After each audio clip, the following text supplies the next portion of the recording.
discernment. Yeah.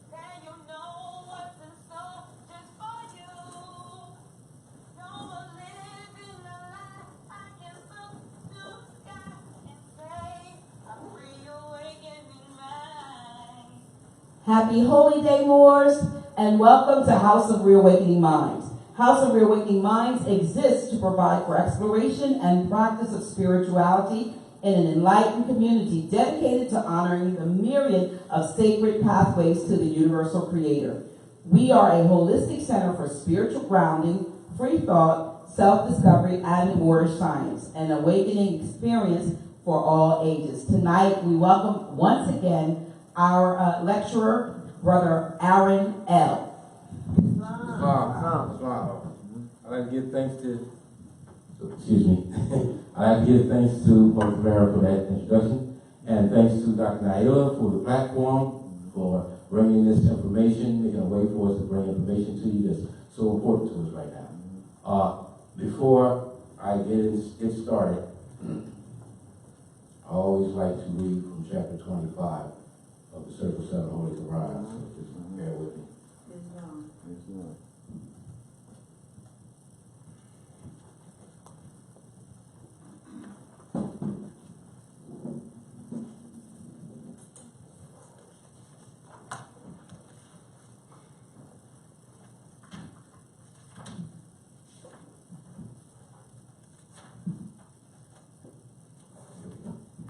Islam. Chapter 25 of the Circle 7 Holy Quran, the Holy Covenant of the Asiatic Nation. Ye are the children of one Father, provided for by his care, and the breast of one mother have given you son. Let the bonds of affection therefore unite. If thy sister is in trouble, forsake her not. So shall the fortunes of thy father contribute to the support of his whole race, and his care be continued to you all in your love to each other. Islam. The reason why I titled this class, because this is actually a workshop what we do here when I come up, and the first time I have been coming up, I was really working with people's concepts, because I realized that in my studies, that's the main thing that's so important that we need to deal with. And so I wanted to, before we even got to writing a writ, physically, that our concepts in place. Now, I've been up here for a while, so I want to take this time, that's why I titled it Research, Critical Thinking, and Discernment, to actually write a writ. Now, I did mention that someone in here that I would take your case and then work it from beginning to end so you know how to do it. If you do, it's just going to add to what you already know, and you can go from beginning to end and send these writs out effectively, competently, that you know you sent them out competently, and you will see the move. There's certain things that we can put in our writs that will knock them out. It's like they touch it, it's like fire, and that goes from the envelope that it's in to your certificate of service, followed by your cover letter, followed by your actual writ, whatever the writ's going to be, your cause of action, your exhibits supporting your cause of action, your conclusion. Now, in your conclusion, because that's the important part, people usually get sidetracked when they get to the conclusion part, because that's the part where they see the so-called monetary value, 75,000 punitive damage, 75,000 compensatory damage, and we start thinking, I'm getting paid. That's 150,000. So I'm gonna get paid. soon as we start thinking that on that concept, we already lose. Yeah. Because there's no pay. That term pay implies that you have money. When you respond or answer to that, you're implying, you're telling them, I have money. If you have money, they want to tax you. Yeah.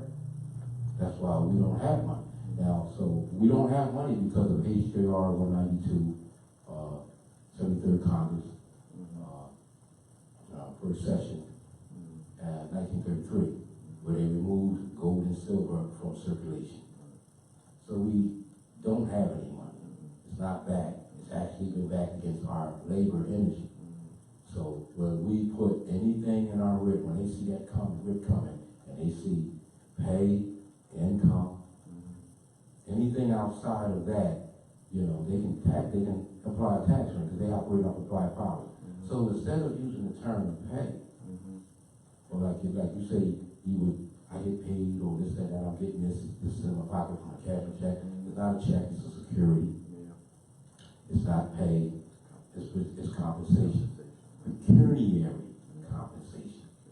So these terms, when you change them, like the prophet said, in order to change the people, we must change our literature. Right. So when we change the words by studying, doing the research on the word, doing critical thinking on how we want to filter that word into what we want to say, and we make a discernment, an honest discernment on how we want to follow the protocol from that discernment, and you get remedy. So what I want to do is start off, this is a traffic, but we all have these so-called traffic issues. Now, you know there are no provisions by the Constitution for traffic court, right? Yeah. If you didn't know, there are no provisions set forth by the Constitution 1791 for a traffic court. You know, that's operated under their human trafficking, it's racketeering. You know, so I'm going to break it down by using Mother Sandra's situation. She has a traffic situation.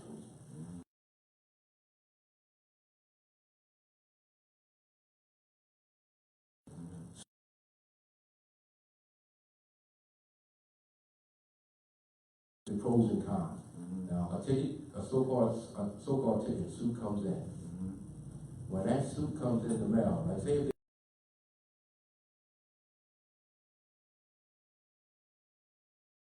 bill, which that's provisions by the Constitution because it comes under household goods. So you want to say automobile instead of or conveyor because better automobile.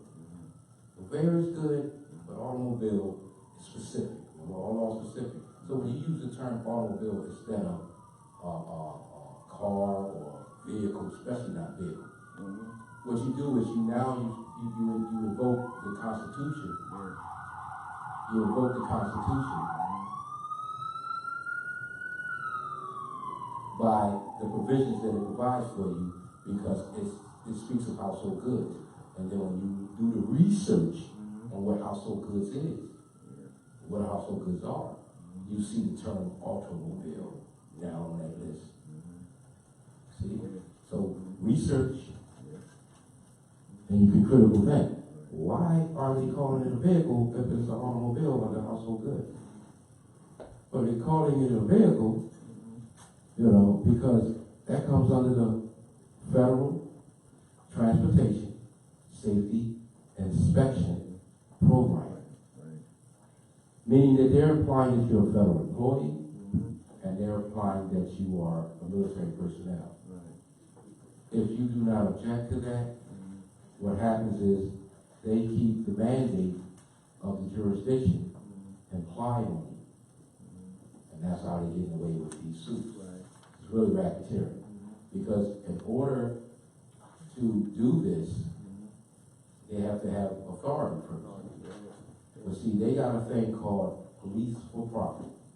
Now, many might not be aware of what just happened up in Washington with the so-called Supreme Court, not the lawful Supreme Court, but it is for that corporation. And then it was a unanimous decision by those so-called justices to stop or limit police for profit. Does anybody in here know what police for profit is?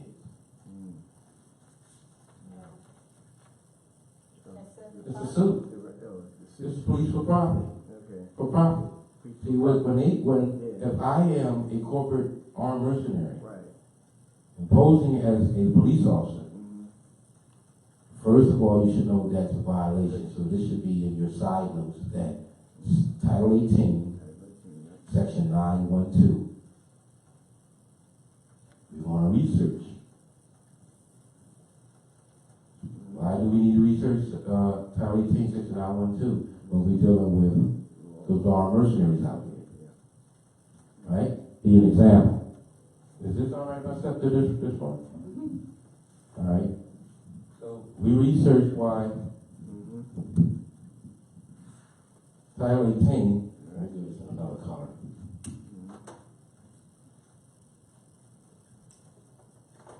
We're going to research why Title 18, Section 912.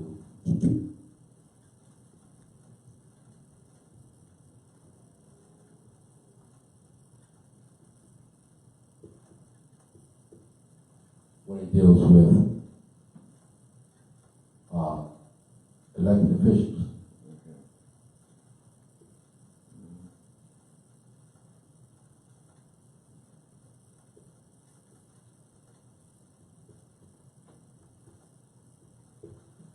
Now that deals with elected officials. So we're going to research that, and when we research that, what we find out, then we get into our critical thinking. What we find out is they have to be elected, number one. Right. Would you like me to read it? Yes, please.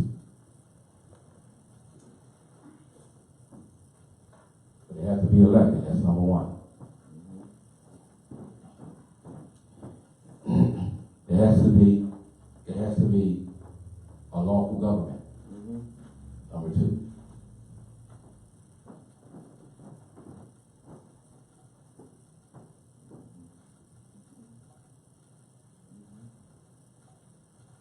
Just let me know when you're ready.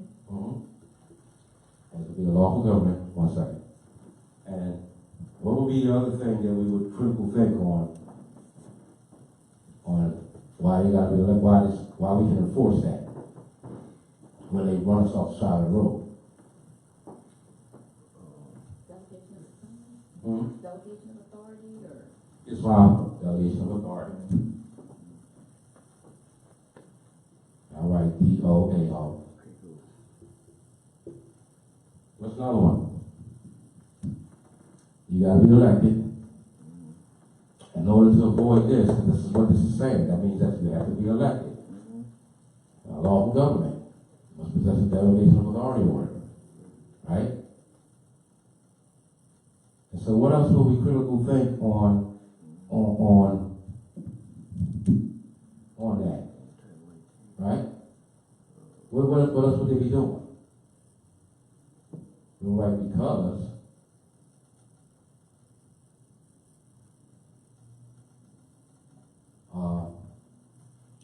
they're impersonating.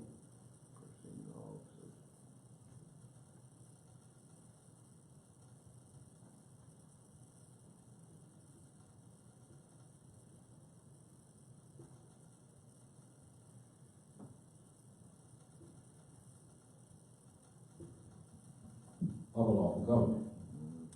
So we start there, 1 second. We start there, we start critical. There are more when you get into your critical thinking. So you can make a sound discernment. Well, we know, number one, it's not a lawful government, it's a corporation, right? Right.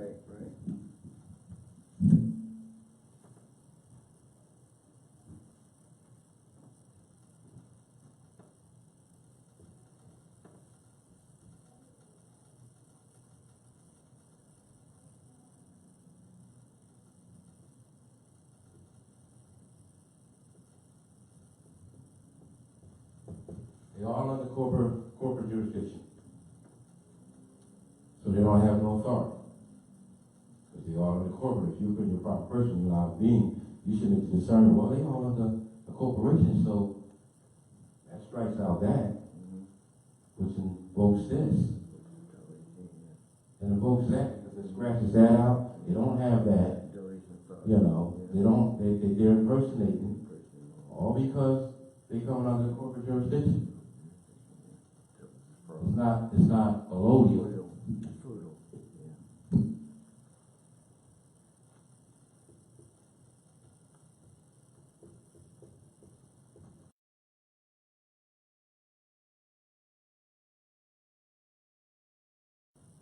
Venue.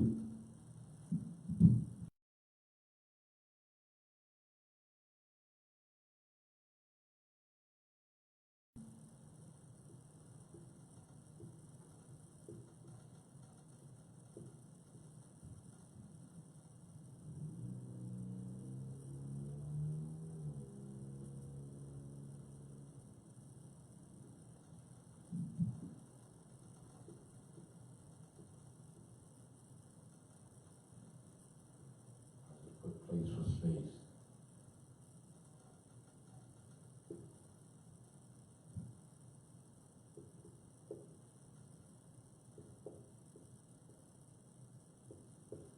No place in law would allow a lot of things. Now you can play that. I mean, yeah, you can read it. Title 18, U.S. Code, U.S. Code, Section 912, Officer or Employee of the United States.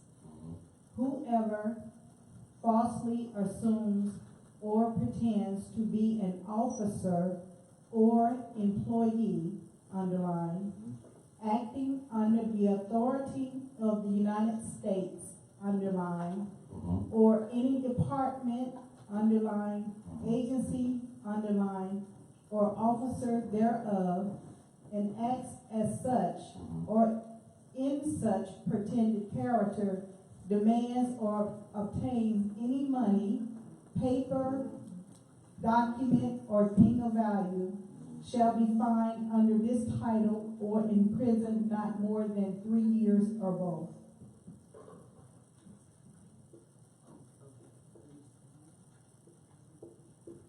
Now, can you do me one favor, Mother Samaritan? Can you just slowly read that one more time, please? Sure. And then I'm going to pause in between it. Okay. Title, 18, U.S. Code, Section 912. Officer or employee of the United States. Pause. Officer or employee of the United States.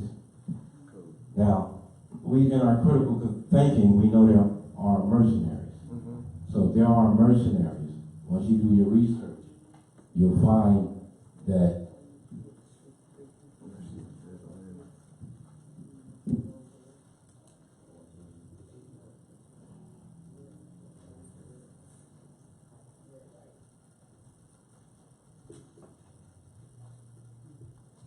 that's one you can check. You can see the civil orders when he calls them armed mercenaries.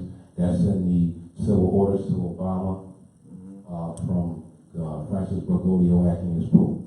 Now, why must they be an officer of if they're an officer of the United States, these armed mercenaries, once you do your critical thinking, then are they officers of the United States? Based on, they have to be elected, right? Where did we, or any of you, go? Pause. Where did we, or any of you, go to a voting poll where the voting poll says, such Smith is running for an officer to patrol my street? I'm going to vote for him. Did you vote for one of these armed mercenaries out there? You don't remember going to no vote poll, even before you got conscious. Do you remember going to a vote poll to vote in an armed mercenary? That's calling himself a police officer. Now let's do research on the term police.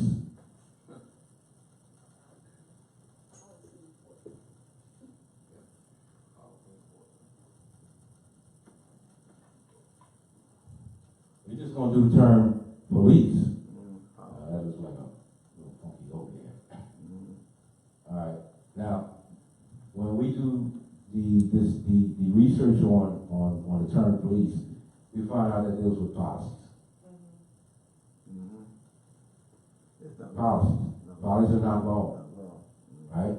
So that's a strike right there. Now, you know, politics is not law. They're dealing with politics, so they call themselves police officers, so they're policy officer. Well, when did we vote? Now, officers, and you know the science, and you know the law behind that, that officers must be elected for the United States. Can you continue reading? From where you left off?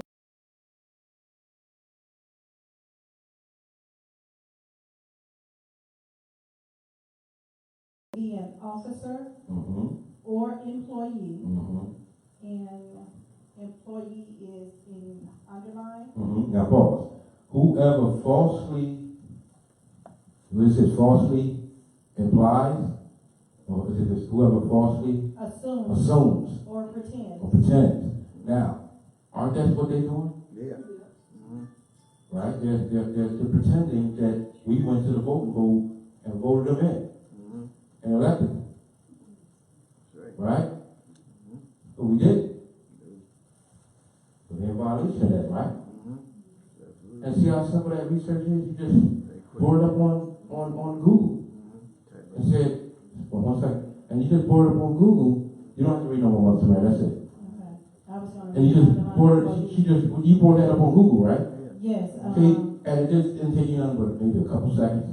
And you know, you're doing your research because they sent you this. They ran you off the road and issued you a suit. Right. So somebody's gonna, if I'm studying, I'm doing my research, my critical thinking, my discernment on before I write a writ, then I know how to structure my writ because you not elected. I didn't vote for you, and so you're impersonating. So now I got this powerhouse.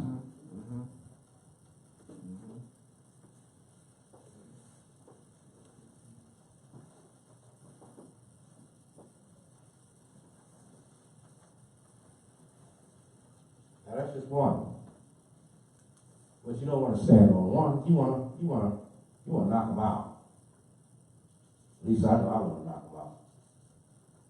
So already we know they're impersonating. So I take that power from them because I already know you're impersonating. So I definitely, in my writ, Title 18 USC 912 is going to be in here to let them know that, hey, you don't even have authority to issue this. Here's another one. This is a very powerful one.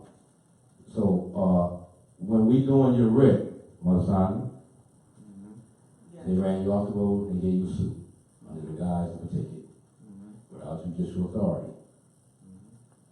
They do this because of police for profit. However, being that you now know that they are mercenaries and they're not elected, how are you getting away with this? They must be implying that you have a fiduciary relationship. So you're going to look up fiduciary relationship.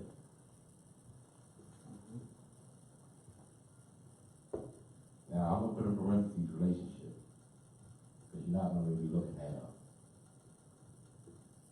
But it's going to come up. You're going to look at the term fiduciary. Once you find out, if somebody in here you got a cell phone? Let's look at the term fiduciary. You want the meaning or The meaning. etymology? You can give me the etymon, that's better.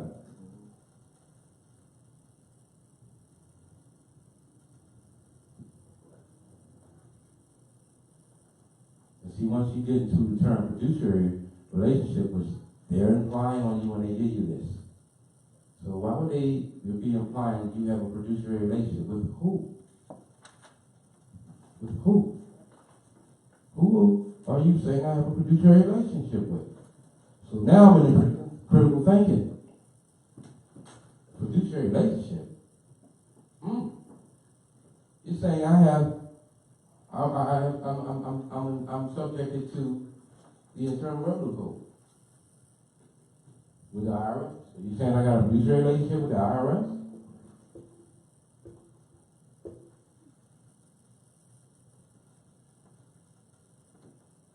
So that's how you get away with it. But how would I put that in my writ when I go to write my writ? Once I know that you're implying that I have a fiduciary relationship with IRS. Well, critical thinking, research, I'm going to go back and study Title 18, not Title 18, Title 20, I think it's 8. Yeah. Section, in USC. Section,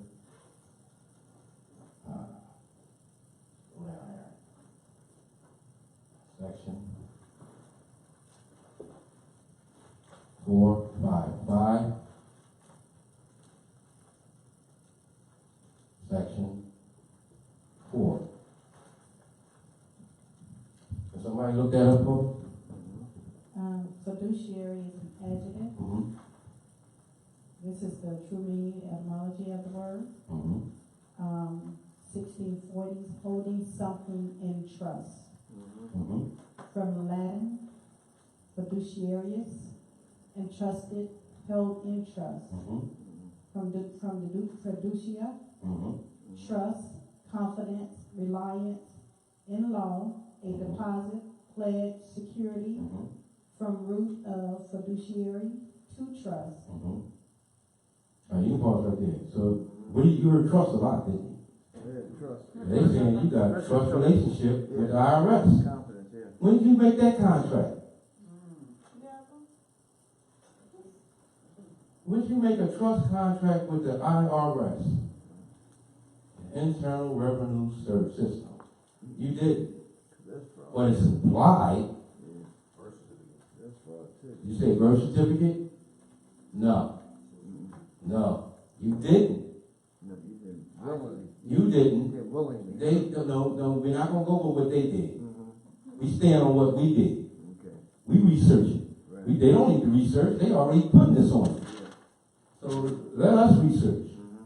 So why are they putting us giving us and applying a fiduciary relationships if we got a trust with the IRS? Well, we didn't sign the contract with the IRS.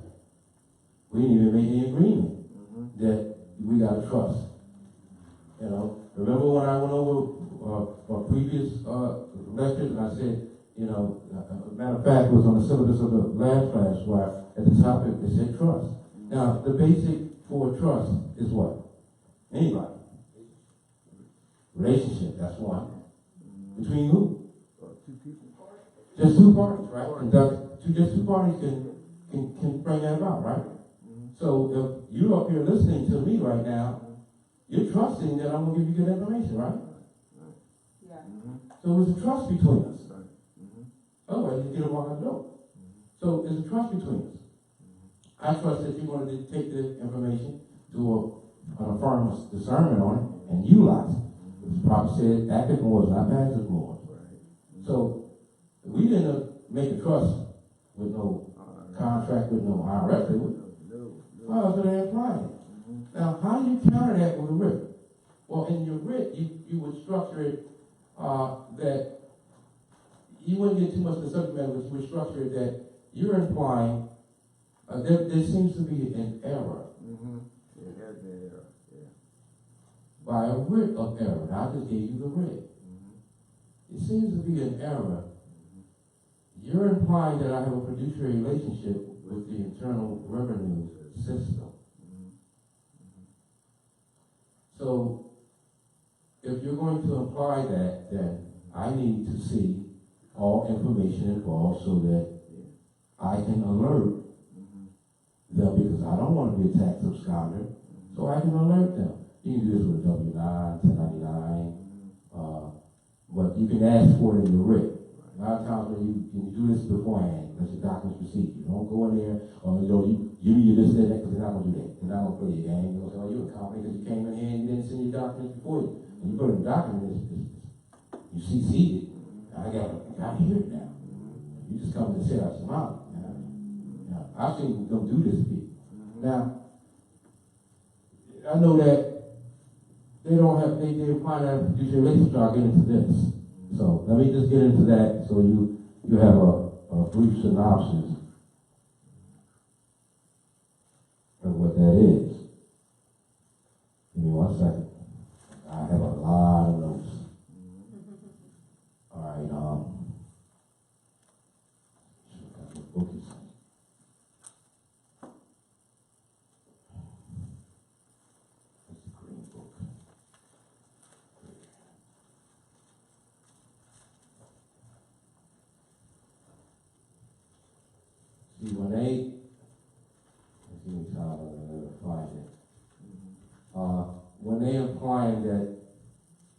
you have that, you want to definitely put that in your writ.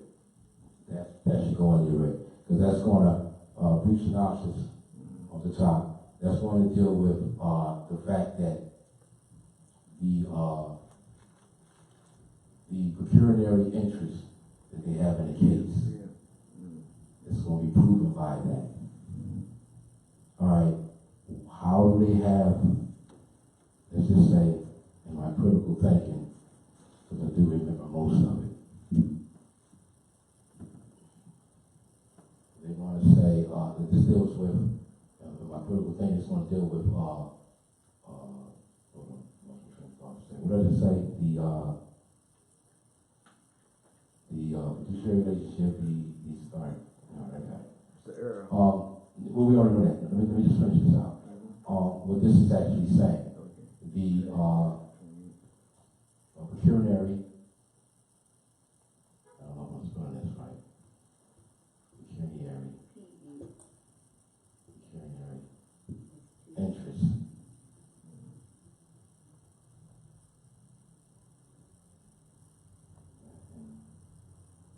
Interest in the case.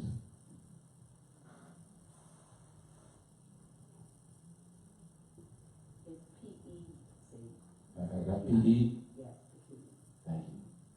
So they got a procurement. This lets them know that they got a procurement interest in the case. So I'm gonna put that in my writ. You know, according to or pursuant to Title 28 U.S.C. Section 455, Section 4, you have a pecuniary interest in this case.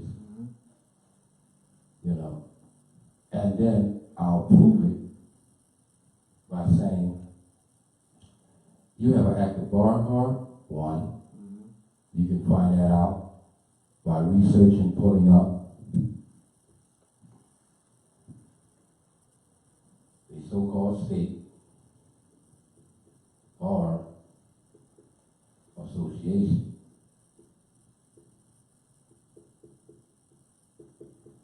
So you're going to do that. You're going to look up wherever you domicile. You're going to look up that so-called state bar association. Right? So when you look that up, say this is dealing with Philadelphia Corporation. So what you would do is you would look up the Pennsylvania Bar Association. You're going to look for, you're going to do your research. So you're going to look on this instrument and you're going to say, all right, well, this says Officer Tilghman J. Call himself an officer. So you got him right there on 912 because he called himself that. So now this is evidence. You can mark this as an exhibit and circle in blue ink the error. And you circle his name with an arrow pointing to officer. Then you write on the side of that, Title 18, Section 912, Exhibit A. So I'll go to your affidavit. You're going to say again. In pursuant to Title 18 U.S.C. 912? Yes. Yes. So and if they send you something behind this, you know how it comes trying to take everything in, like they're doing with you, they're proceeding. So now it's been behind this. You don't let him go. But what you do is you get that ministerial clerk and posturing as a judge. Question? Yeah, okay. You want to get that once it gets past this. Now, if it doesn't get past this and they just send you that in the mail or they issue it on the side, this, that, you don't have to give a good consent. This is defective writ. This is what you call a void writ. Now, there are case laws dealing with void writs. Defective and void writs. An unconstitutional act is not law. It confers no rights, imposes no duties, affords no protection, creates no office. It is in legal contemplation as inoperative as though it had never been passed. Because it's defective. why would you, in your critical thinking, think that that's defective? It's easy. Are they a government? Or are they a corporation? Is this legal paper or is this private commercial paper? Right. So it's defective. So if it doesn't get to the point where they're sending something by a ministerial clerk trying to extort from you, and even though they're extorting from you, then you deal with him or her. You deal with him or her. And you keep it to what I had on the first one. Remember before I reached that, I had Title 18, I went to that deals with them. Once it goes beyond that, now, being that you got them all, you're going to use them all. That's going to be, first you're going to start with that. Everything I'm telling you is going to go in the section where the legal argument that supports your claim. This comes after your cause of action. See, once you put out a cause of action, they want to know, all right, how you going to back that up? You know? And so don't back it up with subject matter. You don't want to get in the subject matter, well, I was on this side, I pulled over this lane, and he said this, and she said that. That's subject matter. They love that. Yeah, they can argue. You give them something to litigate. So you don't give them nothing to litigate, you shut down. That's your obligation. As a Moor, you go in there and shut down what's not government, because you're government. Government is what? People, right? Yeah. 9th, Bill of Rights, 10th.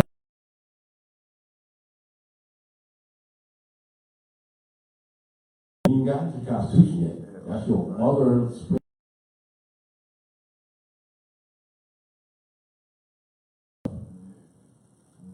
And then pursuant to the Constitution comes in and knocks it down.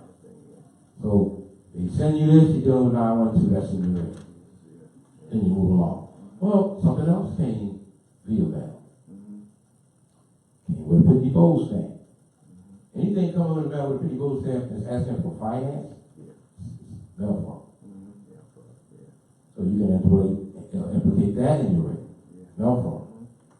Now, you can also, you do your research on defective writs. You know, if you can, when you get a chance, everybody is here, can they get a copy of this defective writ? It's got case laws on it, so they can have it jump up. Everybody out there listening, of course, it can't spread through the video, so you're gonna have to do your research. Critical thinking and discernment on defective writs, but it should be in your writ. So for a so-called traffic ticket, which is really a suit, the writ is going to be a writ of error. That's going to be your head. They made an error. So I'm going to correct them. As I have standing in law, I need to correct them on their error. So I'm going to write a writ of error. Now there are many writs, but just for this particular situation, it's going to be titled. Of course, you're going to find your colors. You're going to have your Moroccan flag. You might have the United States banner with the charter, the grip, and however you choose to do it, that's your option. Still lawful. Or you can have the Moroccan flag and the continental flag of the Continental Congress, which was the red flag with the white canter and the cedar tree. That's the one I use. Because they violated the charter. That's why I use the grip sometimes, but they have violation of the treaties. So, I'm taking my authority as the initial government with the Moroccan flag and the continental, the organic United States. So that's going to be your heading. Of course, you're going to have the Moorish National Federal Republic Society, Republicae Americanus for Society. And all that's basically saying is in Latin way of saying we're the society of Moors. We're the Republican Society of Moors. And Republic means we represent them, not us. That's what Republic means. We represent the modern European. On planet Earth. Supreme law of land is the Constitution. So we are actually representing this. That's coming from the 1787 Northwest Ordinance, the Treaty of Peace of Friendship. So we're representing them on this land to do business. Right. And they did a coup. That's when we think they did a coup. He stepped away from it. So All these private commercial papers that they send us, and they run us off the road and give us, or they send us in the mail, you gotta do your research on it. Everything. So the main thing you want to research, you want to identify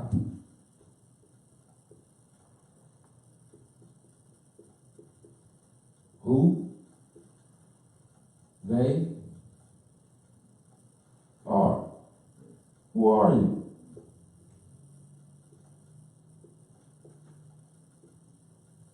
Who are you? So we're going to search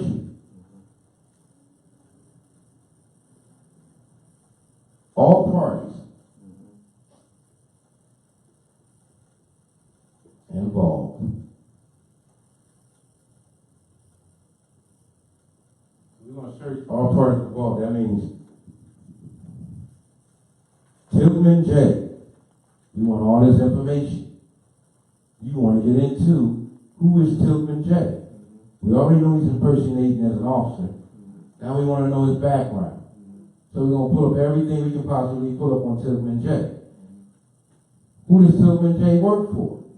He works for the Pennsylvania Corporation. Most would think Philadelphia, would say Philadelphia Police. He works for the Department of Motor Vehicles, hired and employed by the Pennsylvania Corporation. Chester Company, Philadelphia Company. Now you are setting apart that they're not even a government or a part of the arrogant land. They're just companies doing business. Now these companies doing business are hiring people from their parent company, the Pennsylvania Corporation. So I now know that he works for the Pennsylvania Corporation. So in my research, I can erase this, can I? Alright. So in my research, now that I know he works for the Pennsylvania Corporation, I want to put this on my record. So you're not a government official. You're a corporation. Your parent company is what gives you your employment. They hire you as a mercenary in a subsidiary company by way of the city council. That's who does that. So now that I know that, I can go after this bond ahead of time. Because I can trace him now. You might have Philadelphia Police, but I know where you come from. So now I'm going to go and do research with the Pennsylvania Corporation. Because I want to know what your bond look like. If it's in good faith. So, you know it's not because they ran you off the road, gave you that citation, a suit. So you're going to go after the bond. They hide the bonds. The reason why I said you're going to go to the Pennsylvania Corporation because you're going to deal with the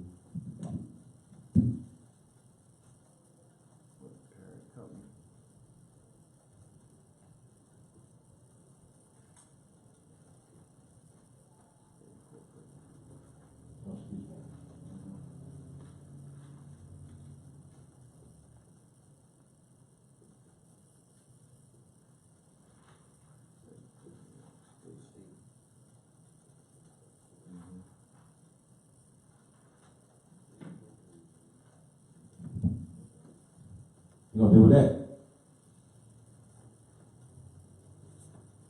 They don't tell you that. I want a corporate security bond. I'll go to that. I'll write that. Under, by doing the research, under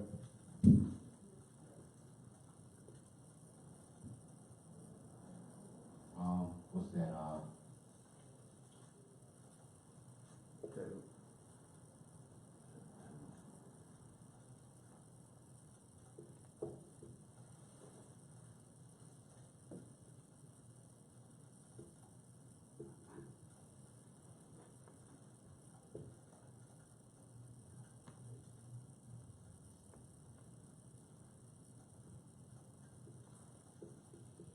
Question.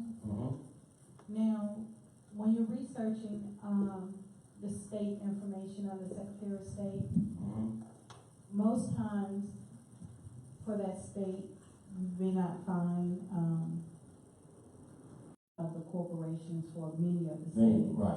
Right. So, Well, you're gonna look up the ones that's where you domicile. right, You wanna keep it to where you domicile, because they all come under blanket bond. That's what you're referencing, is that blanket bond that they all come under.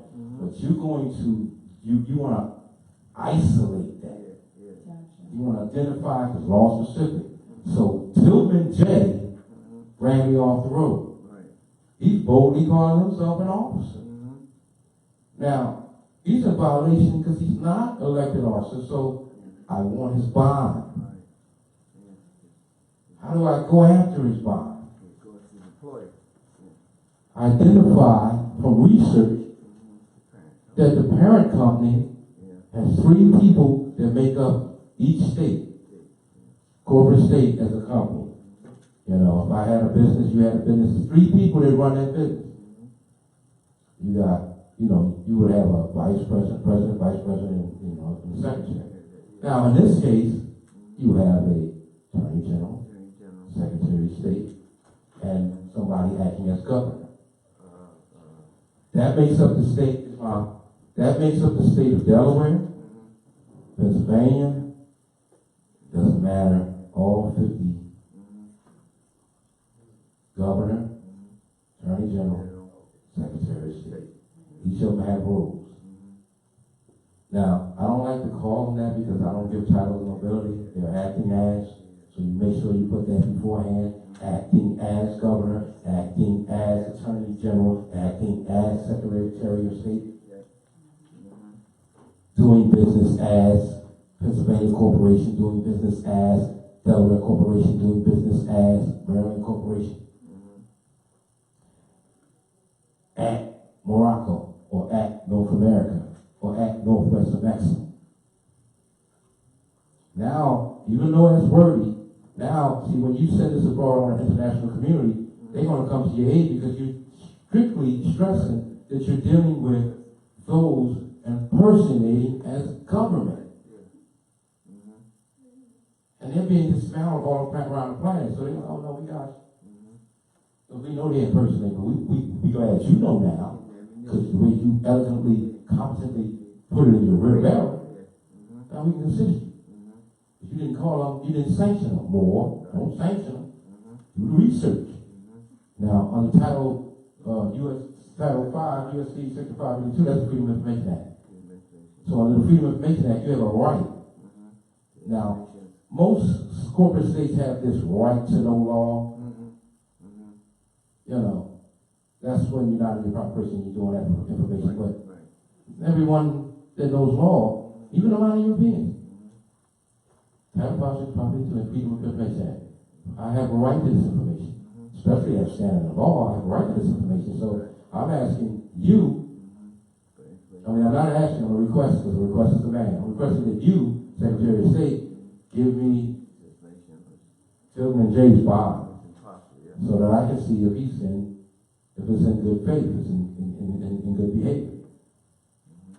If you don't want to give it to you, then you go after her bond. But where would you go get her bond at? The county, so-called county. So if you were in so-called Philadelphia, you would go to that so-called City Hall to get her. Most likely they don't get her. It's usually covered under either Wells Fargo or AIG or one of these other. They switch it around. So that would deal with that. Under that. Now say it goes beyond this.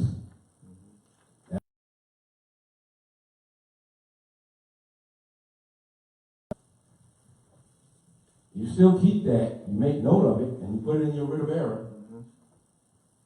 And so under your writ of error, under your heading, when you title it, then you would go down and you would put yourself as an affiant. AFFIANT, affiant. Not a petitioner, not a complaint, a claimant, an affiant. As you have right to discover, right to disclosure, via the Freedom of Information Act. let's say they go to a ministerial clerk. Also impersonating as government. Can you get him or her, ministerial clerk on Title 18, Section 912? Oh, yeah. Yeah. Huh? Because he has been, he's not an elected official. You vote for him. No.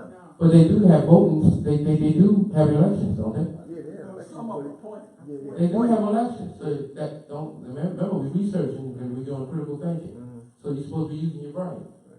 Do they have elections and voting so-called judges? Yes, they do. In the All right. Commonwealth. So when you go vote Democratic or Republican, when you go to that poll, ain't you voting for them? Yes, you are.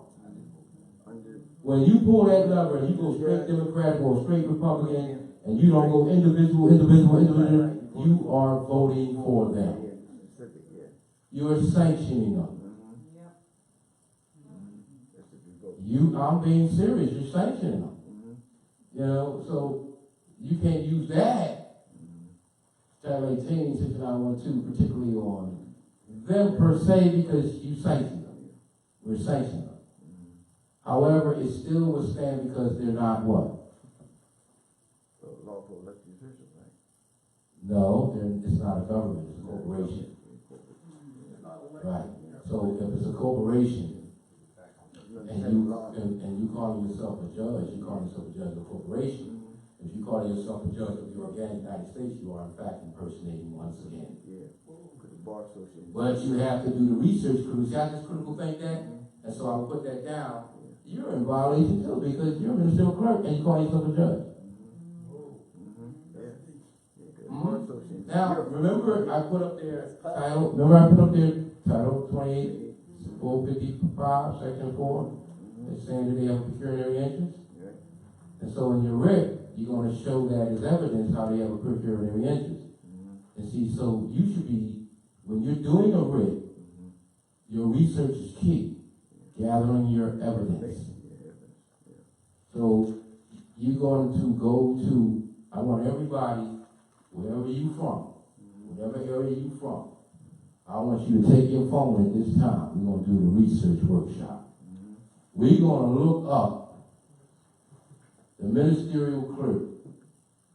I'm pretty sure that everybody's in here had some kind of situation here or there where they've been violated. And some kind of ministerial clerk's name came up.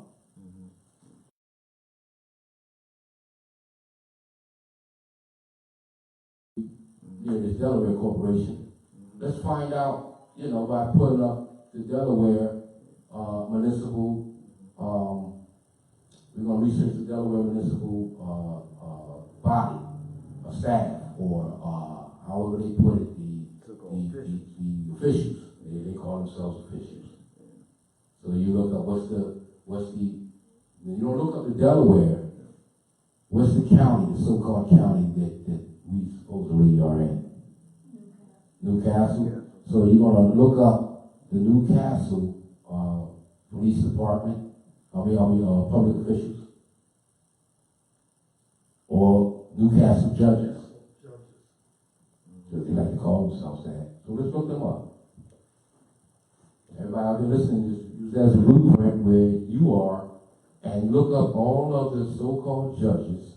I gotta put so-called in there because they're not. And you look them up, and just pick a name. No, we're gonna deal with the Newcastle. Yeah. We're in the Newcastle company. So we're gonna just pick a name. We want one name. We all gonna do the research on this one name. Judge Mark Buckworth. All right, pick one. Give me one. Mark Buckworth. She said one. You said all right. Now when we pick one, I want everybody to go on that one that we pick. Mark Buckworth. So can everybody mark who? Buckworth. Buckworth. Yes. All right. So everybody bring up Mark Buckworth. Here we go, Mark. You on the spot. Mark Buckworth. Say your name again. Mark, B-U-C-K-W-O-R-T. B-U-C-K-W-O-R-T. Yes. We're going to look up Mark Buckworth. You going on the board, Mark. He stole my children.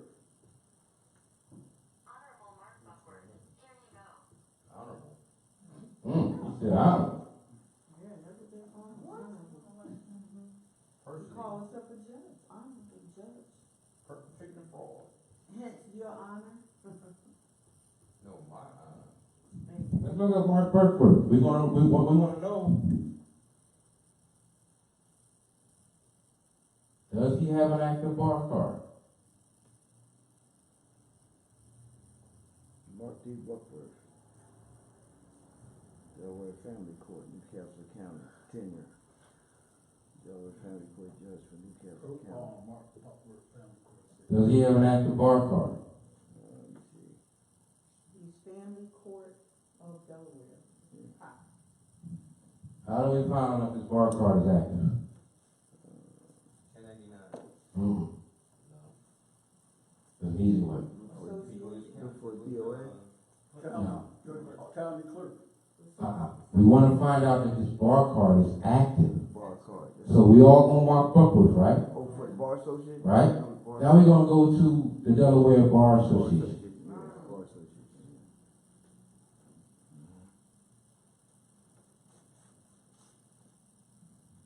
We're gonna do this with you too, Mother Simon. We're gonna do one for Philadelphia. So we want to know that his bar card is active or not. And we want to search and make sure that we know he's impersonating, but if you're going to sit a so-called bench, you can't have an active bar card and sit a bench. So we go to the bar association, yeah, you go to Delaware.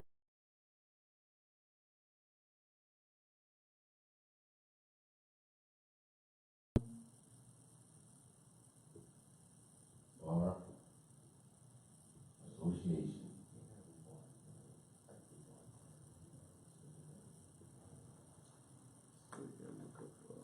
See, you can't have an active bar card if you sit the bench. You can't have an active bar card and sit the bench. That's just one. Then I'm gonna show you, all right, well, if bar card is active, he's in the bench, you can recuse yourself right by there. Also, what does the active bar card also say? You're an attorney, right? Of the Crown Temple Church, Queen Street, London, right? Foreign British accreditation. Right. So that means you're a Turner for the Crown Temple Church. Write that down if you don't have that on your top. Do you know that they're a Crown Temple Church a Turner? Write it down. What are you sitting there for? Write it down. Get a pen. Somebody give a pen. Write it down. If you do not know this, write it down. That's why I'm here. Yeah, I studied all that. I know where you come from with that. Right. So, because this, we'll write it down because we're doing a rent. British accreditation registry. Crown what? Crown Temple Church in London on Fleet Street. He's an attorney. You don't even have to say attorney. Let's call them what they are. He's an attorney. See, remember, we are identifying all parties. We're researching and identifying all parties involved. Then we're going to critical think how we're going to structure, our writ. So we can make a competent discernment and the way it's going to be laid out in this protocol. So we can get remedy. Now, we're not looking to get paid, because I'm not here. If you're looking to get paid, you might well just turn on, walk on out. Because we're not here to get paid. Nobody told you about that term pay. You ain't got no money. Is that Crown Church or what? Crown Temple Church in London on Fleet Street. Fleet. Now, all of these attorneys on our continent make up the Crown Temple. So don't look for no steady place. Bar Association, don't give a pen. No. Stop. With all due respect, brother, stop interjecting because you're giving out wrong information. The people are listening. Because you right there in the front row, so you coming up on the mic. So just let me finish. Right? They are all of the attorneys. So is a bar card active implies that he's an attorney. Now we invoke the 13th. We do our research, and we can invoke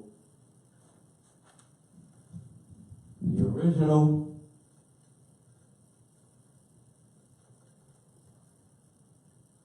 13, well, they call it Amendment 13. So let me write it out.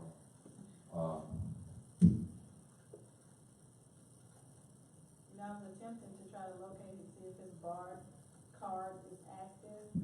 And for the Republic of Delaware, it states that you must call or email State Bar to verify licensing. Right, right. Well, see, this is how we get around that, because we doing critical thinking, right? So this is how we get around that. But what you just said, Mother, when you bring up his name, when we brought up the Mark Buckworth, and he's posing as a judge. So when you under the bar association, they want you to call in now, right? They won't put his information up on the website. Nope, that's what this Delaware. Delaware website won't put him up, or they get slick. Nope, they don't. So they don't put him up there, so you can't see the information. They want to make you call, and they're not gonna, let you play. You don't come in there. It's a slick way around that. Don't come off harsh, meaning that I'm a Moorish American, I don't work for this information. No. Be kind, be clever. Excuse me. How you doing today? Sorry if I get some information from you. Should I do this in writing? Can you do it? What's your information? Well, I just want to know, the gentleman that is called Mark Buckworth, he's with the Bar Accreditation, right? Mm-hmm. Can you send me some information on him? Via the title Freedom of Information Act, may I have some information on him? What's it pertaining to? Oh, well, I just want to, just doing some research. I was, studying judges. I might want to be a judge one day. So, I just picked one and I was just doing some research just to, get familiar. Come up with some clever things to say that they give you the information. It's not hidden, but you should be able to get it on the white website, because they used to put it on the website, but more have been taken off the website, put it to the affidavits, so they get slick. They want to see that they got a pecuniary interest, because you can tell they got a pecuniary interest simply by doing the research, because the site will show if they're paying dues. Well, yeah. So you can ask that. It requires a membership fee now. Huh? It requires a membership fee. It requires a membership fee for them to give you the information? No, to have access to the database. The database. So since they're going to do that, I'll pay for it. no. You're not paying for it. Take that term out of this room and out of your mouth. Do you have money? No money. How are you paying anything? HR 192. Right, then don't use the term pay. That's critical thinking. Think about what we talk out our mouths, because that makes this active. You don't want that. So I came off with that. That's a real, I'm a real stickler with that term. Don't use that term. You're not paying anything. If anything, you give them a gift. And the donors. So look at the donors. Don't use the term pay. You're not giving them anything. They store it from you. So in a situation like that, you would use Title 5 U.S.C. Section 552 Freedom of Information Act, because they don't want to put it up there. And you write to the Secretary of State of that Delaware corporation. And you say, I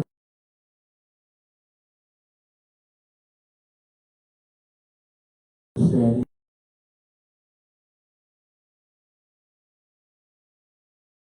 of fulfilling his office. And when you do this, don't use your Moorish legal documents. Write a simple letter. Put a simple stamp on it. So they don't get all alarmed and get all scared and don't want to give you that.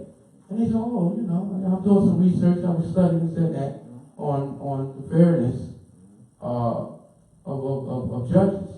So I wanted to, I just picked one, no in particular, I ain't got no bias or anything against Mark. I just want to know if he's in good faith in his office, hold his office in good faith. And also if he's up to date on his membership dues. Can you pick two? And so when you ask that in writing, pursuant to Title 5, Section 552 Freedom of Information Act, then they supply, they have furnished with this information. And see, then you take that information, you're gonna find out, oh yeah, he has he has membership dues. He's up on his membership dues. And bing,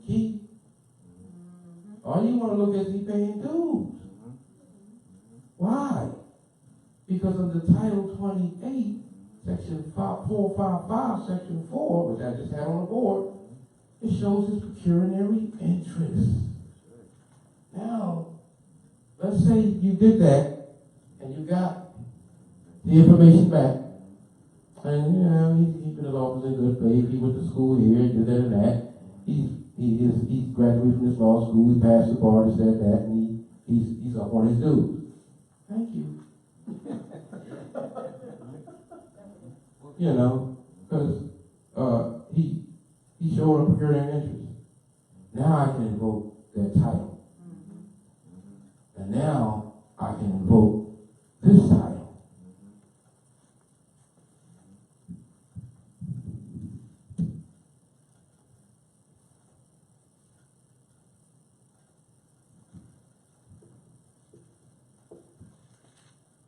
IRS, Title 26. Oh yeah, that's on the IRS.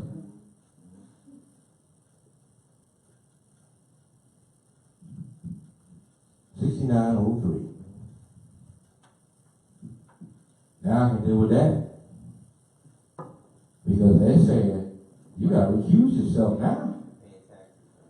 Anything that shows, well, they're not gonna show that. But you wanna keep it simple.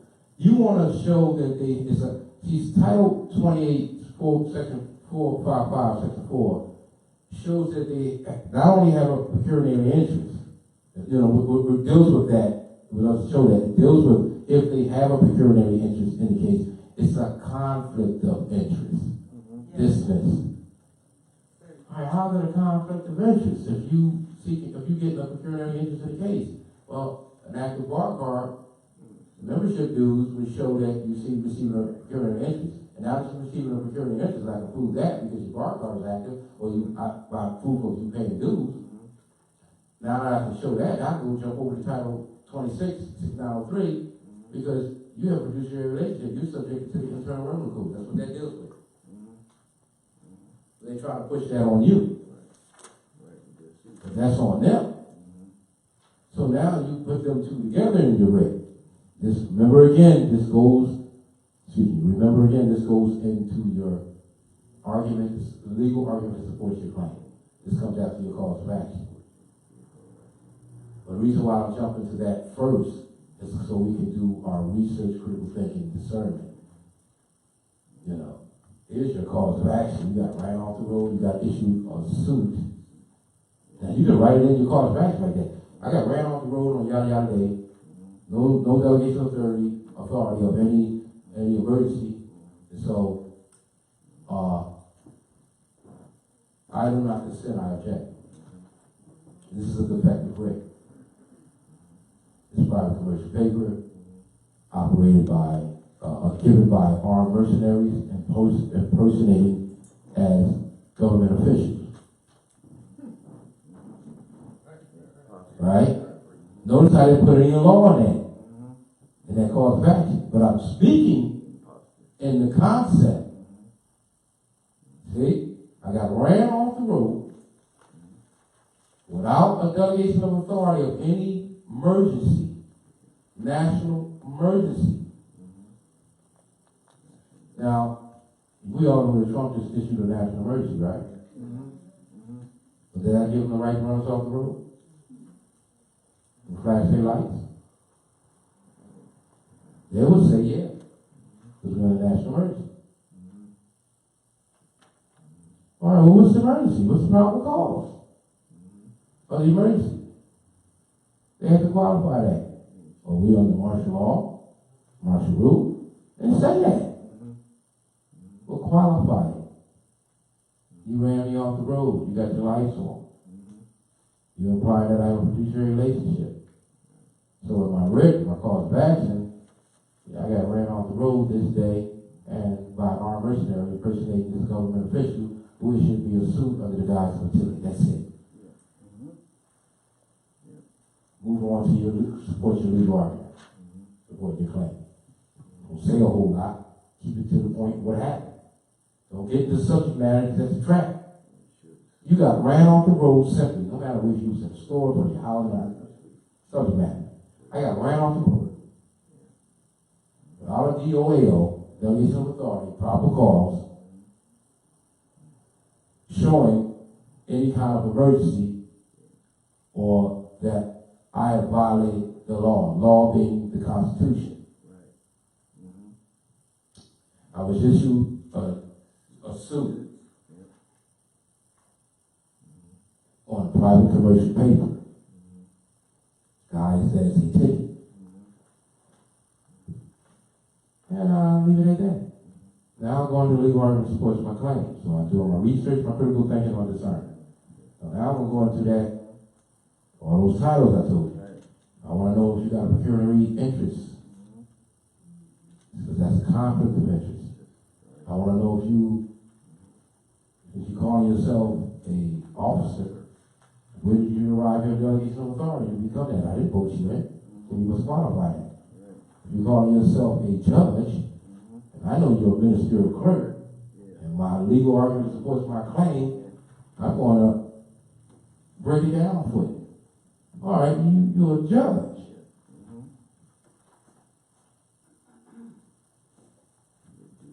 Say you're a judge. He's acting as that. So, all right. And my critical thinking, I know he's not, so I'm critically thinking, so wait a minute. I just, in my critical thinking, just discovered, you're a ministerial clerk.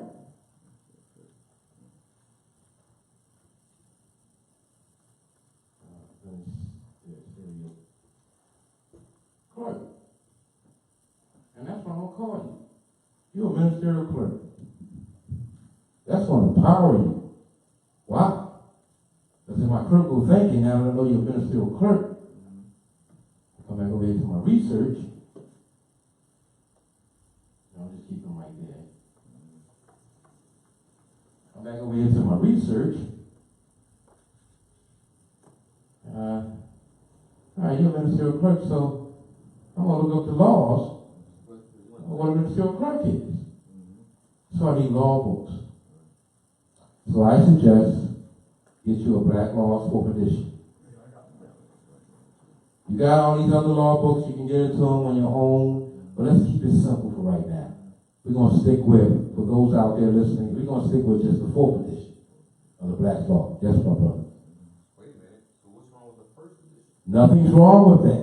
The first edition has the liens and instructions. Well, I'm not going to that. Because see, you might be ready for that, but he might not be. So I'm giving something that everybody can use. Because they might not be on that first, for dealing with liens. And if you get in the liens, now you got to do more research, more critical thinking. They on you right now. You might not have had time getting all that lien. Now you're playing their game. I don't play their game. So I'm not trying to lean. I'm not trying. Reason why I'll lean later, because that comes down the line when I'm doing my defaults, and I'm creating a security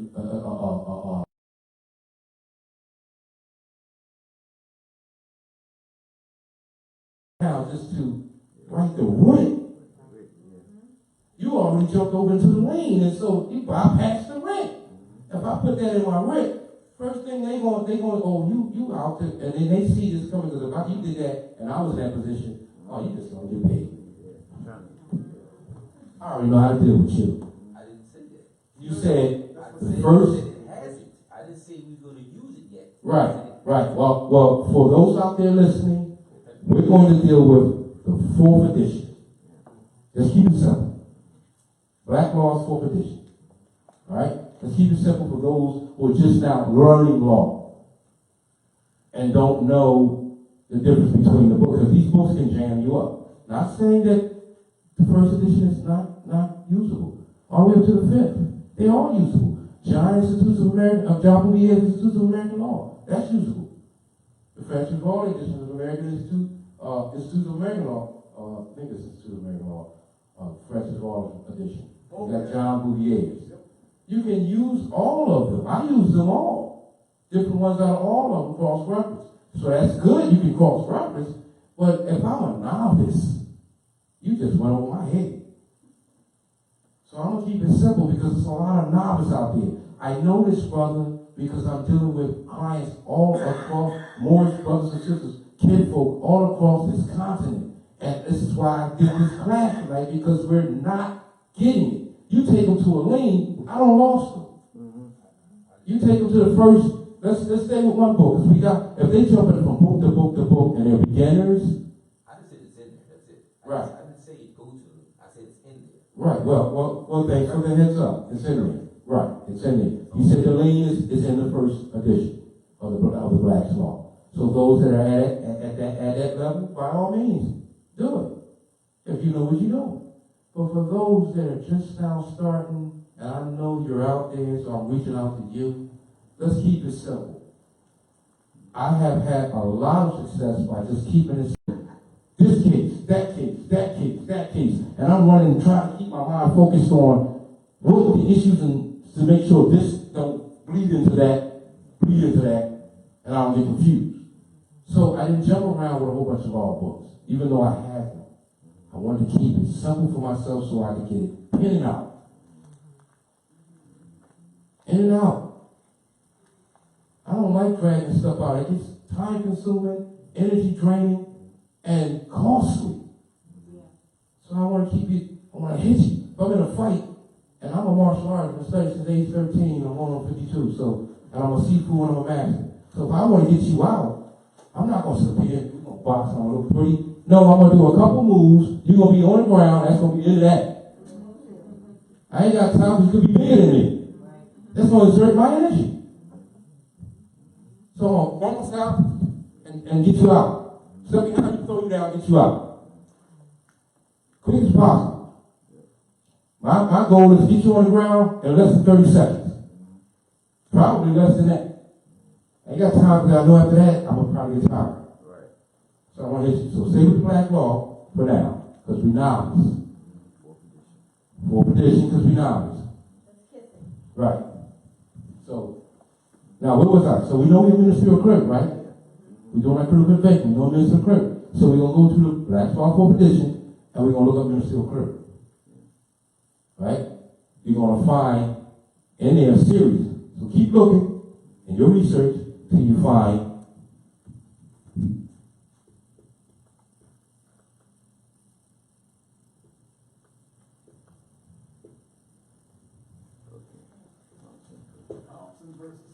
Thompson versus Smith. What you're going to find when you see Thompson versus Smith and that whole case law dealing with ministerial clerks, municipals. Now that's a Roman venue. We get to that. Municipalities, municipals. If someone is a municipality, a municipal organization, a municipality, cannot, how does the case law go? If they are acting at the municipal level, they don't have grants. They cannot, and I put it in my own terms for my study, they cannot issue citations as or not citations, they cannot issue administrative law or any procedure for that as a ministerial, at a municipal level. Because they acting merely ministerial. Anything coming from a municipal level is acting merely ministerial. So, isn't it coming from a municipal level? Isn't this coming from a municipal level? Anything they see sitting on private commercial vehicles coming from a municipal level, because most of our attack is not by state or federal, it's at a municipal level, Jim Crow level. So, Thompson versus Smith said, you at a municipal level, you can't issue nothing that, So now you know that, all right, well, if they acting purely ministerially, as anything issued from a municipal is acting, it's not, no judicial authority. No judicial authority. Acting merely ministerially. Now I just identified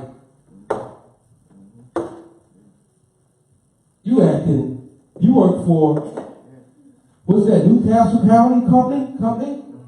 It's a municipal, isn't it? Yeah. So anything comes from that is no judicial authority, it's just acting ministerially, right? Administrative, yeah. Ministerially, Yeah, ministerial, yeah. not administrative, ministerially. Stay specific with the words, because in your writ you're going to write ministerially. There's a reason why I'm telling you that. So now that you identify with Thompson versus Smith as a municipal, you only acting merely ministerial. So now I just identified you as a party that you're ministerial. You're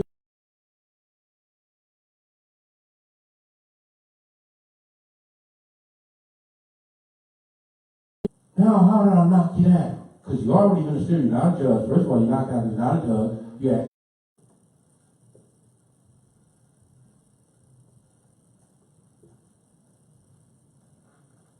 They usually say that.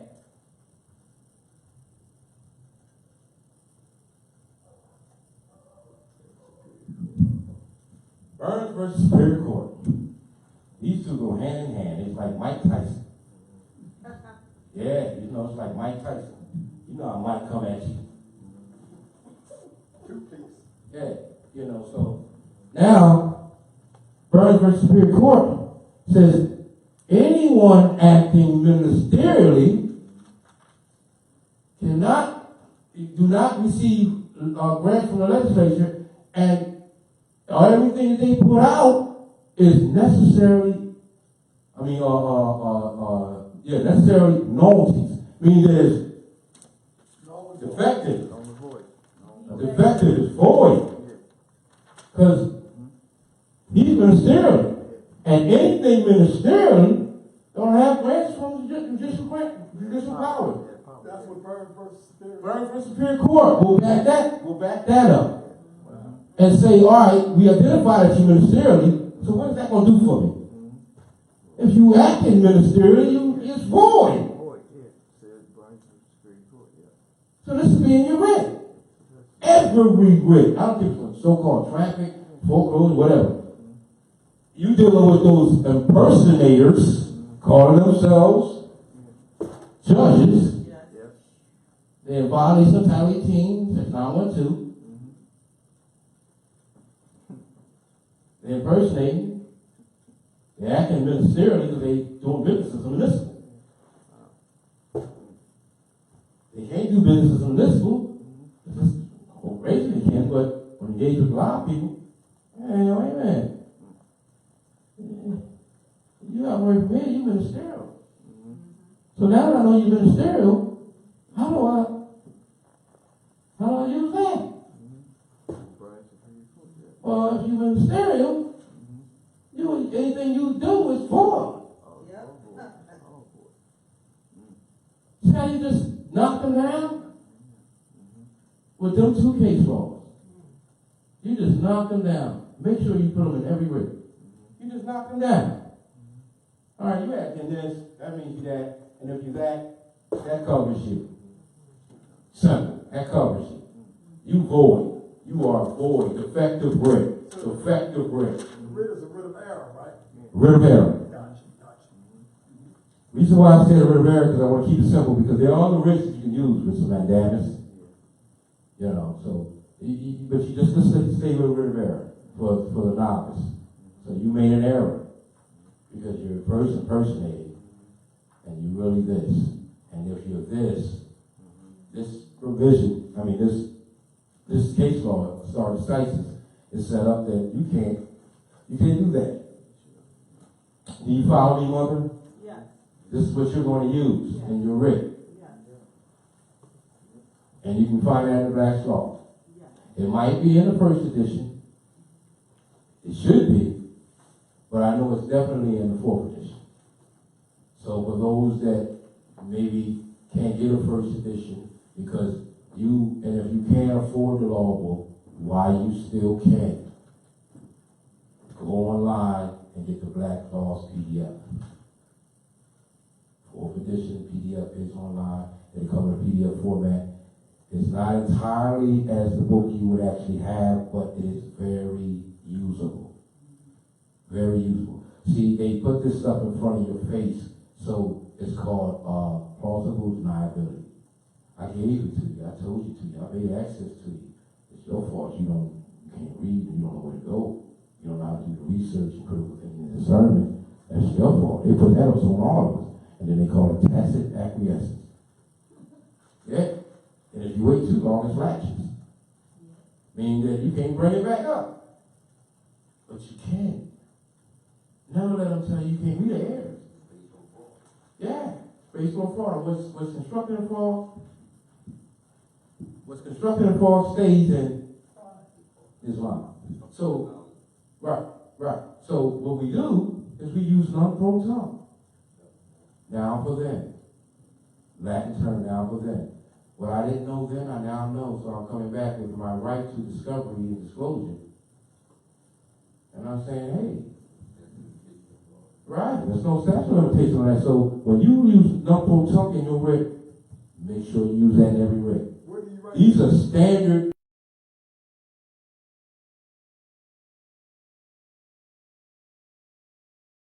You can write, like, if you was to write in your legal argument to support your claim, you would simply just invoke it. Right under the red arrow, right? No, not under the red arrow. It's going to go in your legal argument to support your claim section. Right. It's going to go in that. You know, non-pro-tunc. There's no statute of limitation on fraud. Yeah, you can start off with it. It's fine. Non-pro-tunc. And then go into what you want to say in the legal argument to support your claim. You have an active bar card, number one. So you can put it all in. Now, in your legal argument to support your claim, you're supposed to be hitting with a few things. So you can take Title 5, what's that, Title 28, Section 455, Section 4, to show that they have a pecuniary interest. 28 U.S. You can show that they have a pecuniary interest because you went and did research either by Title 565, 52, Freedom of Information Act, or you happen to pull it up on a website and you see they paying dues. You print that copy out, attach it to your affidavit, Exhibit B. 28 U.S. Code 1605 is sponsor state terrorism. We don't want to say it. Stop. All right, go ahead. Stop. All right. Because they have, see what I'm saying, not all due respect. If we take people beyond what, let's stay with the easy part where we can comprehend, that will knock them out. I got you. I don't want to keep playing with these people because they know how to dance around a lot of things. So I want to keep it simple. You can't dance around one pen, but you can dance around a whole bunch of these. You give them outs. They look for passes. So they look for you to engage with them. And so when you put that up there, they're like, hey, we got one. They come to me and say, I ain't playing that, man. I ain't doing all that. Well, even though I know about it. Yeah, I'm not making that argument. I'm going to keep it simple. You ran me off the side of the road and you gave me a suit. Guys, there's a ticket and you saying I'm obligated to it. So then you're implying I got a fiduciary relationship, so I want to know all the parties and your position and how you got a delegation of authority. So I'm going to do my research. Then I'm going to sit after I gather all my research and do critical thinking. Sit and study conflict of interest. How can I prove there's conflict of interest? I'm going to invoke Title 26, 6903. That's, yeah. They subjected to the Internal Revenue Code. But they trying to put that on you. And if they're going to put that on you, shouldn't you let the IRS know? Otherwise, you're a tax absconder. Well, I don't be no tax absconder. You trying to put that on me. Oh, I don't be no tax absconder.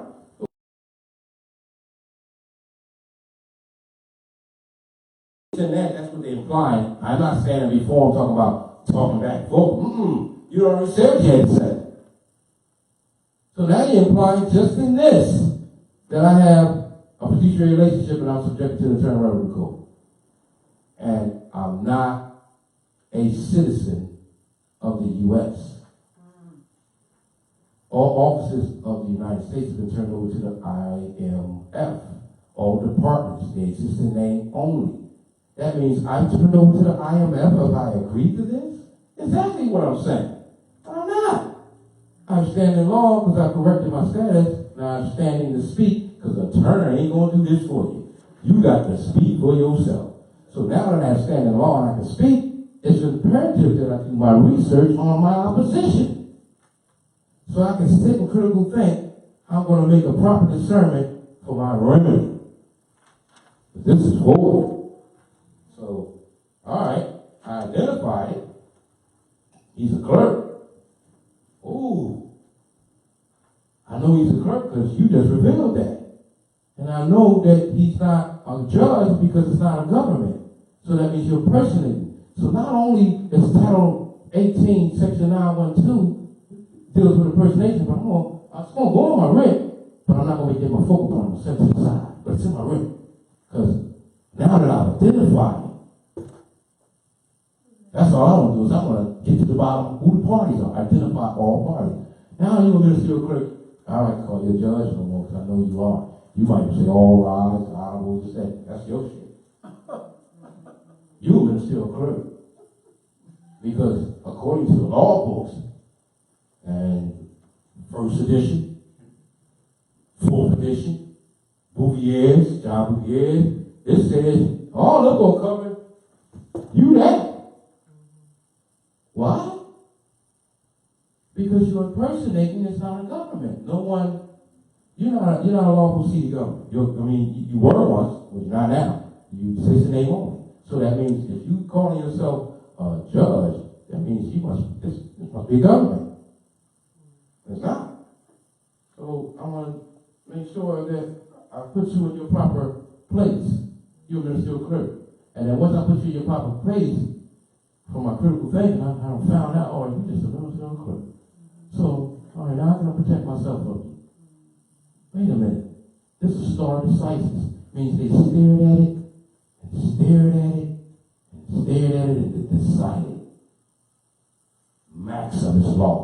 If it's violation of the Constitution, or it's pursuant to the Constitution, we want to stare at it and decide and come up with our solution, our determination, our discernment.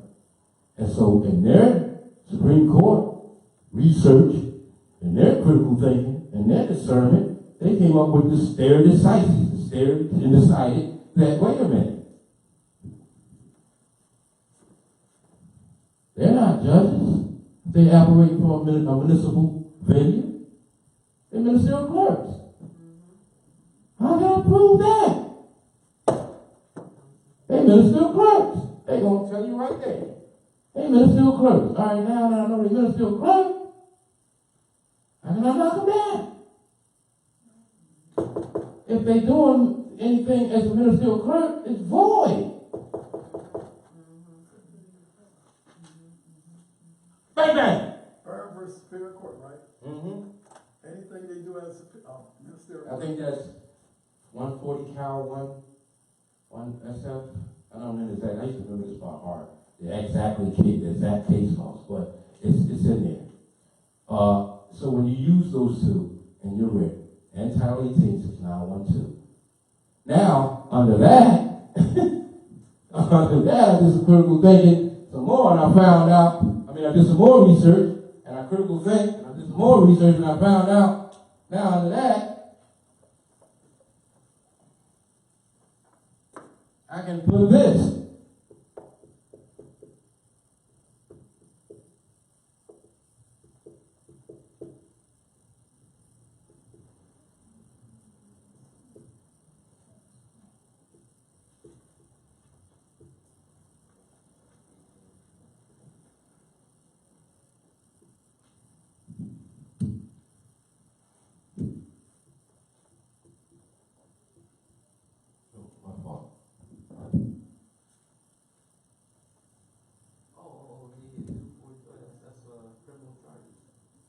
That is 2 hours, Johnny.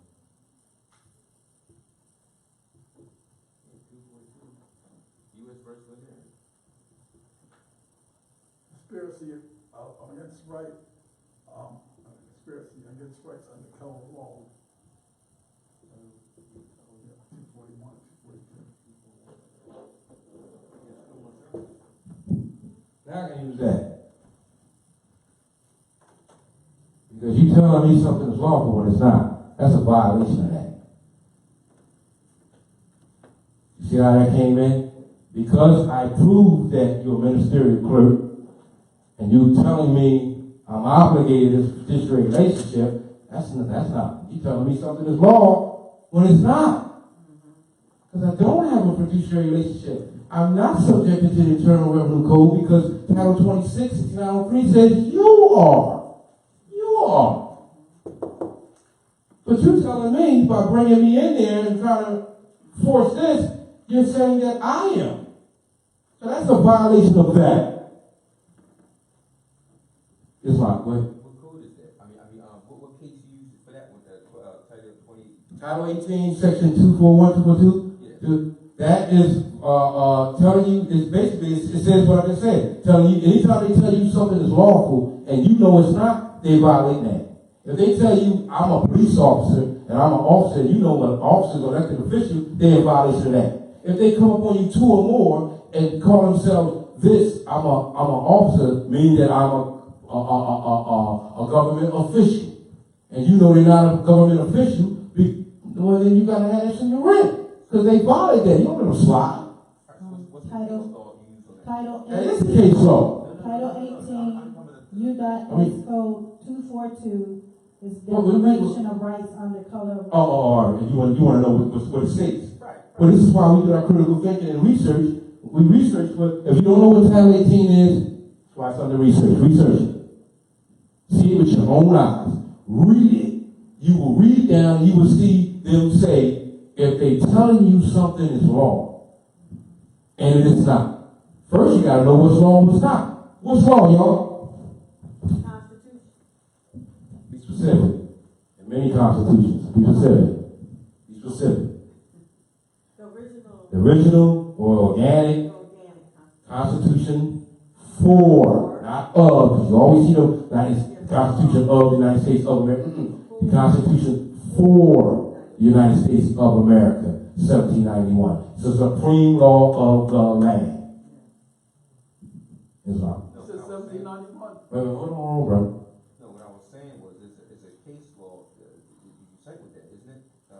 Why would I cite a case law with what, the Title 18? Yeah, like you cited this on the Supreme Court. Right, but no. You don't have to do that. You don't have to do that. The fact that stands alone. Okay. That can stand alone.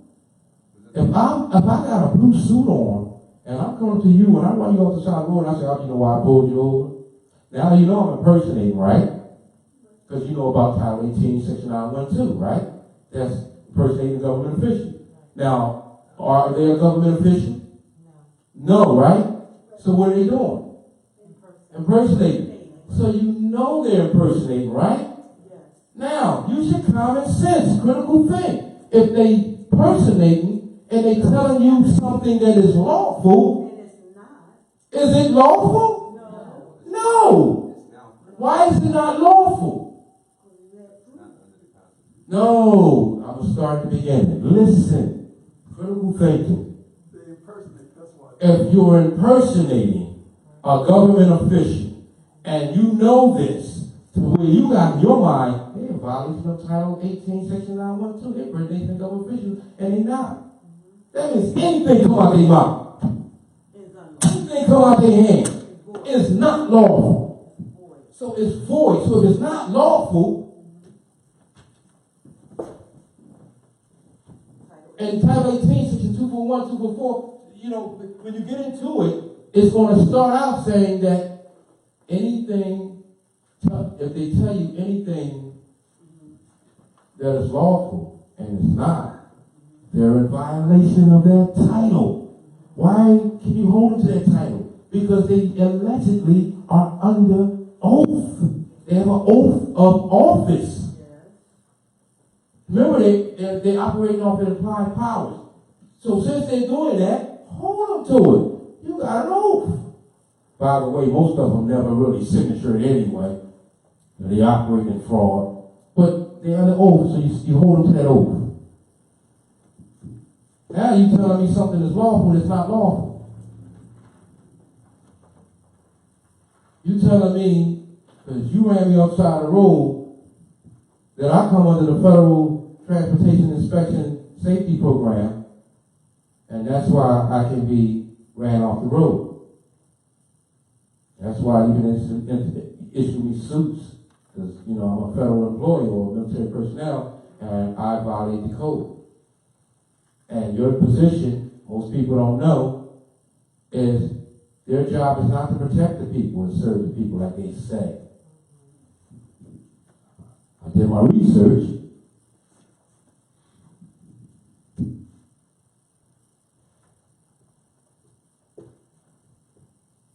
Help me spell Tallahassee, y'all. L-L? Go ahead. A? A? You sure it's an A? Tallahassee? Oh, all right. You're right. And two S's? Is that two S's or one? SS what? SSE. Thank you. Sat versus Tallahassee. There's two E's. Two E's? Thank you. Sat versus Tallahassee. What is Sat versus Tallahassee deal with? I'm doing my critical thinking. Now, I can't write in that small spot, so I'm just going to say it. It is not the police job to protect the people.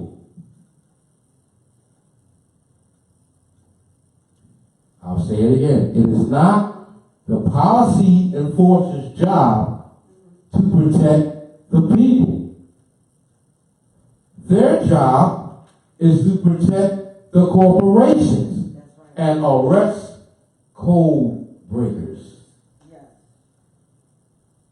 So I protect the corporations and I serve against violations of the ordinance and codes.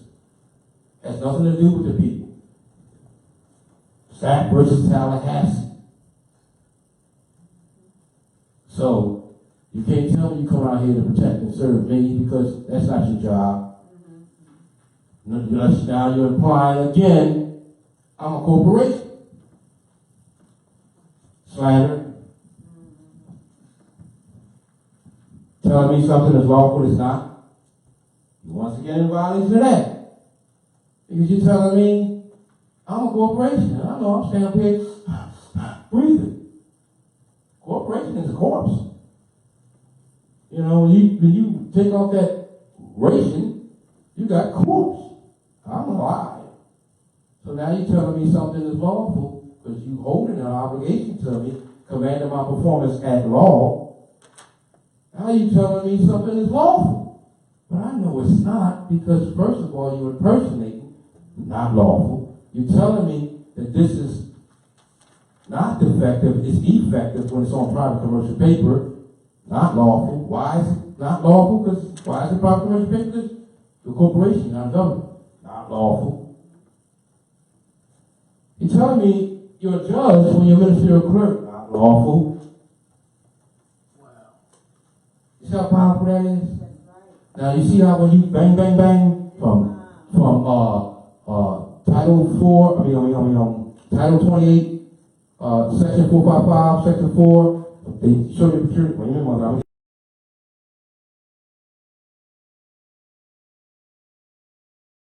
That, all right, you got to recuse yourself because it's a conflict of interest. You already showed they got a procurement interest.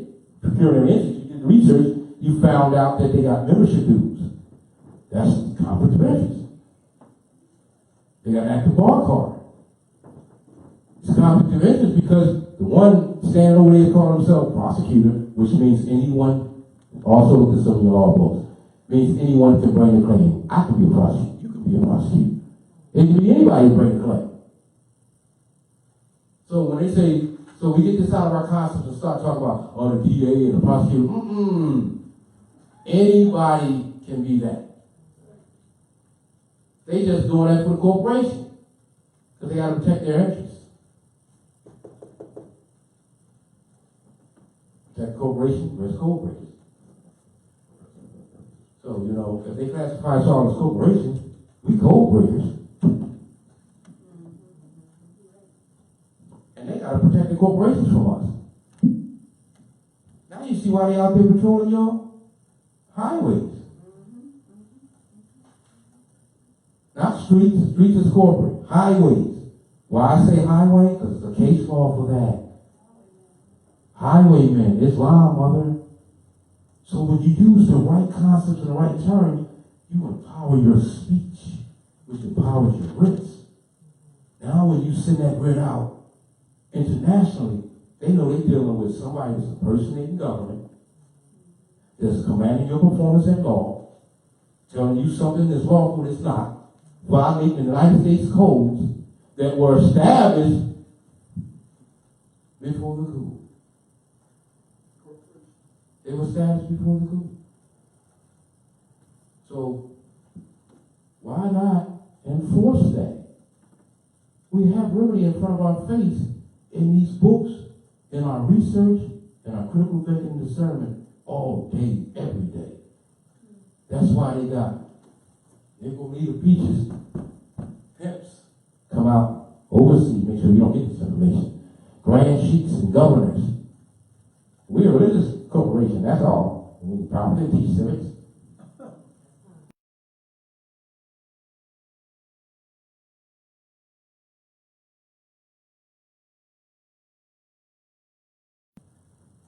They tell us there's something lawful or it's not.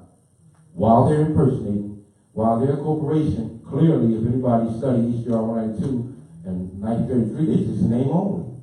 So now we got somebody that's only interested in name only telling me law. We're law enforcement. We're police officers. I'm a judge. You have an obligation and a duty to this. How do you plead? Well, that's a sham plea.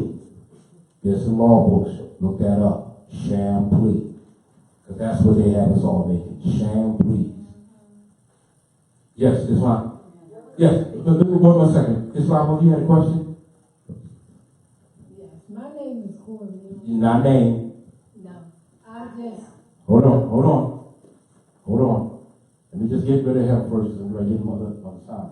Let me get rid of all that. This is not going to go under research, really. This is just a side note, just because you said that. My name. What you're really saying is,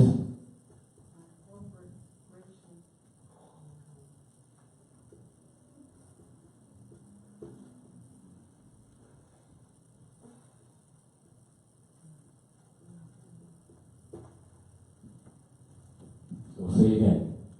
My corporation. No, you're not a corporation. Are you a corpse? Are you a dead thing?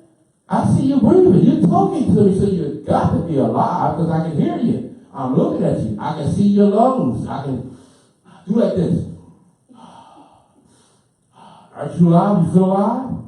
So you're not a corpse. So you're not a corpse. You are not a corpse. You are not a corpse.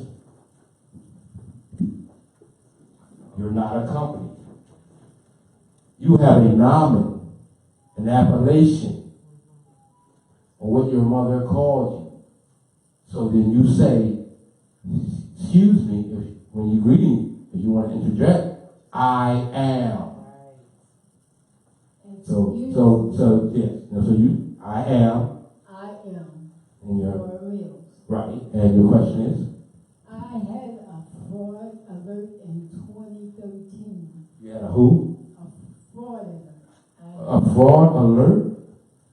Well, somebody stole my identity. It happened in 2013. Right.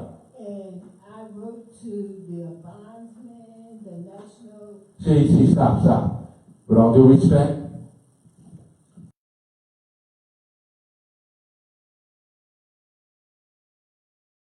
I'm not going to do that. Take the notes so everybody can do this generally across the board. Because if I stop and deal with your specific issue, I get off track, and this is for everybody. There are people watching, and they're taking notes, hopefully. So I can't deal with that specific issue because I said I was only going to do one. And I really was going to do yours. So I want to get to yours. Only I did that as an exercise for Mark Buckworth to show you how to do that. This is a workshop.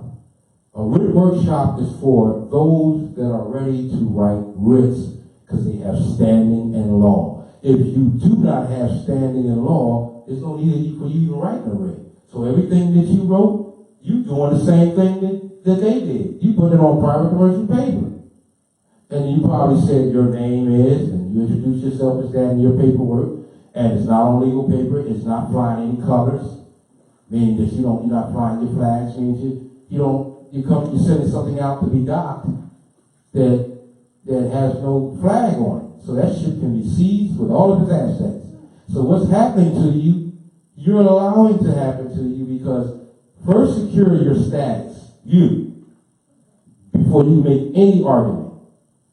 This is what's been jamming people up. I got Moors that's calling me that's not correcting their status. And then they corrected their status after the fact that they get in trouble. You can't do that. These people aren't playing with us. That's right. They will kill you. You are already under European colonization, military occupation, martial rule. They can kill you right now without no excuse.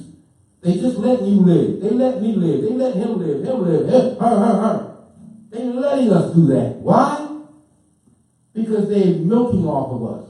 Because you go out and you get a car or a house or a credit card and you take your right hand or left hand and you put your appellation down as a signature, creating that security, creating that bond, and without the knowledge and not in your proper person, you transact the business in their names, their corpse, their company. So anything you send out is private commercial paper, so you can't enforce law. You're acting under feudal and under color of law. So whatever happens to you, you're not going to get the response you want. You're not going to get any remedy. You're under occupation. We are prisoners at war. Do you understand what I'm saying to you? We are all, not just you, my sister, my mother, we are all prisoners. We have to know this. Where are we standing? What land is this? What country is this? Where are we standing? Right. You shouldn't have no hesitation. You should know that. What's our political designation? Ain't that what the prophet? That's our political designation. A Chinese political designation is where? A Russian's political designation is where? Where are we? Right. What's this country? Morocco. What jurisdiction is this? Why are there modern Europeans here? Because they colonized. They came here in 1492. They colonized after the fall of Alhambra. You can see this significantly celebrated every time they turn a so-called corporate year. Because January 1st, 1492, Alhambra fell. When do they celebrate every... Come on, y'all. Critical thing. January 1st, what do? They call that the what? No, they call that the what? January 1st. The corporate, right? Corporations call that, right? And then they do the mummers the next day, because mummers work. But night before, they dropped the ball. Islam, that's what I was going. I love you. Dr. Naila came with it. They dropped the ball.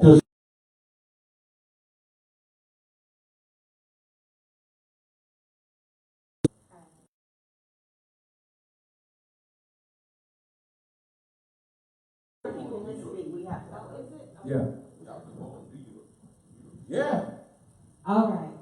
19, I wanted to get back on course. You left off with, we should research the sham plea. And Well, just do that on your own, right.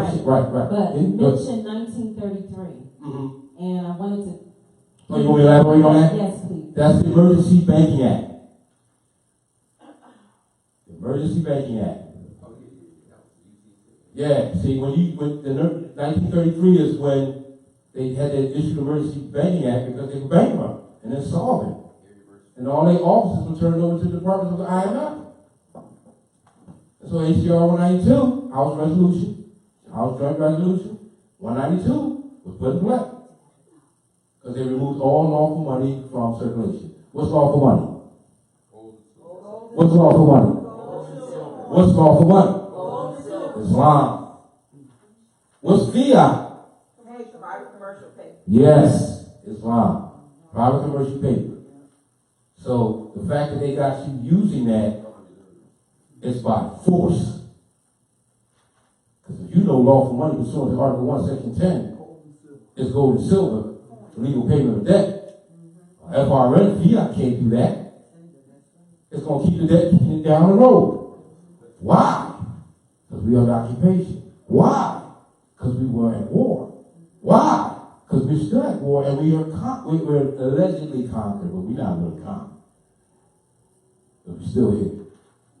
But know that we're under military occupation.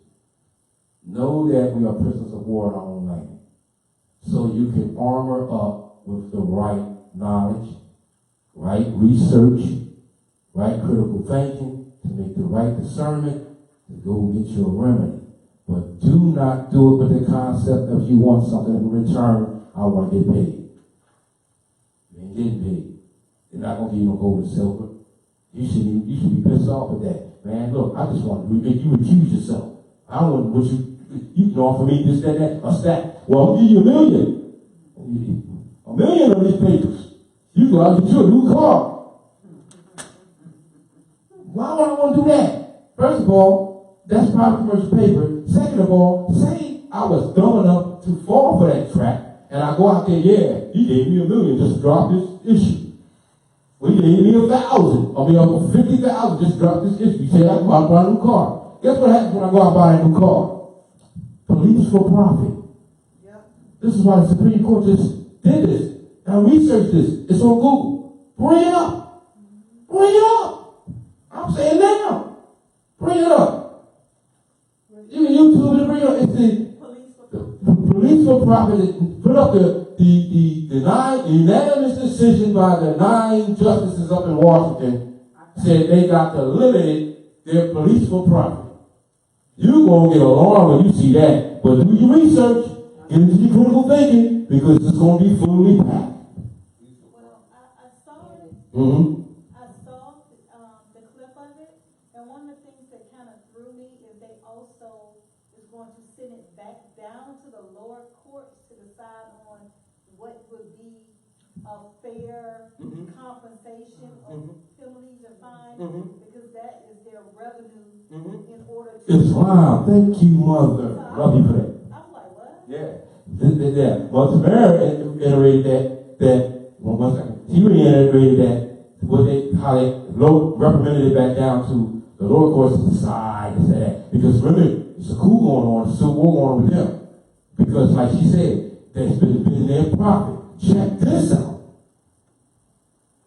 Those so-called prosecutors, those so-called DAs, in every 50 corporate states that they operate in, they get up to about 20 to 100% of their paycheck, coming from what they take from us. No, that is their paycheck. That is their paycheck. It's commission. Yeah. So let's look at this critical thing. So if I'm acting as a prosecutor or a so-called DA, and I want to get a paycheck so I can send my children to college, I like that Lexus I'm driving on, that Mercedes. I got a 6-bedroom house. I got to maintain that dead pledge mortgage. So you're a corporate mercenary, and you're a corporate mercenary, and I say, go out there and take his shit. And sell it. Well, how are we going to do that? Well, I got this act called civil asset forfeiture. So under civil asset forfeiture, I'm giving you a provision. Well, what's in civil asset forfeiture? Man, all he got to do is look suspicious. Well, he ain't did no crime. I ain't saying he did a crime. He just got to look suspicious of a crime. And I want your... And then I'm going to sell it to her. And as I sell it, and she gives me the proceeds, I'm going to make sure that corporate security, that corporate security, that corporate security got paid. And I got paid. Now he's traveling, that corporate security is driving around, driving around in a Lexus. That corporate security under the guise of police got a BMW. He got a Corvette, top down. He ain't got nothing. Because you took his excessive liens. Because you had a suspicion that he was making a transaction. And you might have just gave your boy a couple of Lucy's. He didn't feel like running to the store. So he put a note in your hand. Got him. He did that without taxes, because remember Eric Gardner? He did that without taxes. We can tax it. We don't know. They already assumed under the applied powers you under the ward of state anyway. So, all right. Now, the cigarette you got a note for, right? But as you got a note, you was leaning on your car. You got a Lexus. You was leaning on it. And your boy came up, or your family kid came up and said, let me get one of those cigarettes after I walk to the store. So you give him one, you take the dollar. Now he's sitting there watching you. Because they do that. They sitting there profiling and sitting up. Because under the Civil Asset Forfeiture Act, I got the provisions to say if you under the suspicion of an alleged crime, not a crime, suspicion. And you under suspicion now because you gave him a cigarette and he gave you a note.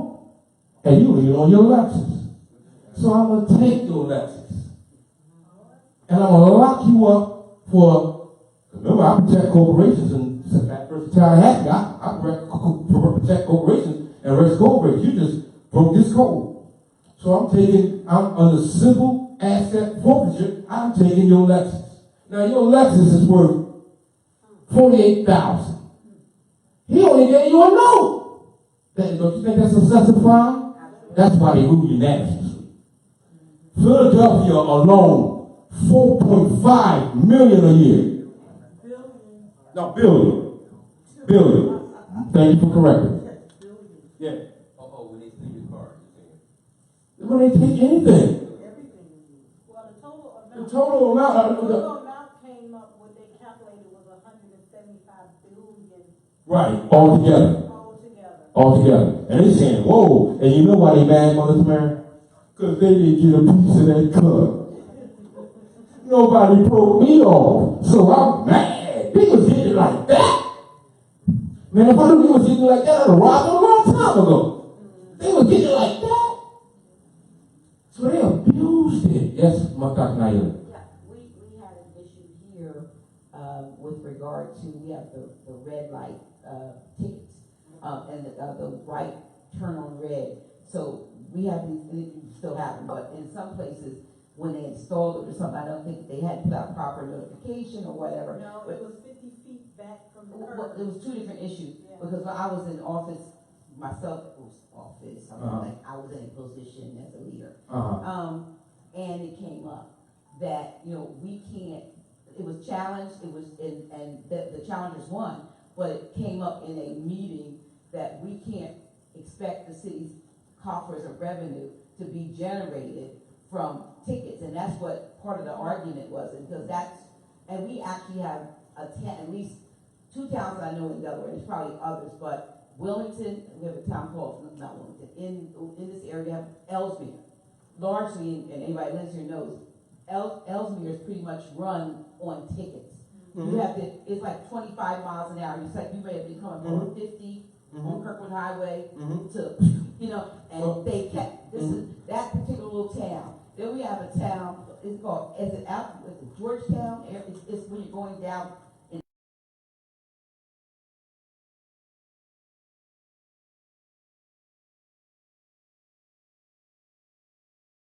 If you put your brakes on, you got Harrington, that's it. Before you can put your brakes on, you may have a ticket. And you can't, the way they have it set up, and these towns are pretty much nothing going but a ticket business. Well, that's because of the civil asset. So will this make a change We made the change by doing the research, critical thinking, and discernment. They provide us with stuff we can research. I mean, the Nice. Supreme Court ruling won't. No, that's how you Going decide. down to the lower courts to make particular. Well, it's a way to soften the blow to the Right. 14th Amendment citizens. Right. But if you correct your status and you know who you are, You become more powerful. who you be, that doesn't even apply to you. Okay. But they know that some will and some will not do what they should do to be in a proper status. So they just gonna soften the blow a little. Yep. It's fine. They just playing the game. Mm-hmm. Yeah. So now that you have standing law, you have that piece of information, it empowers you. Because they actually did something in your favor. If you really look at it, by them having unanimous ruling, not even one opposed. So they say this is how it works in your favor.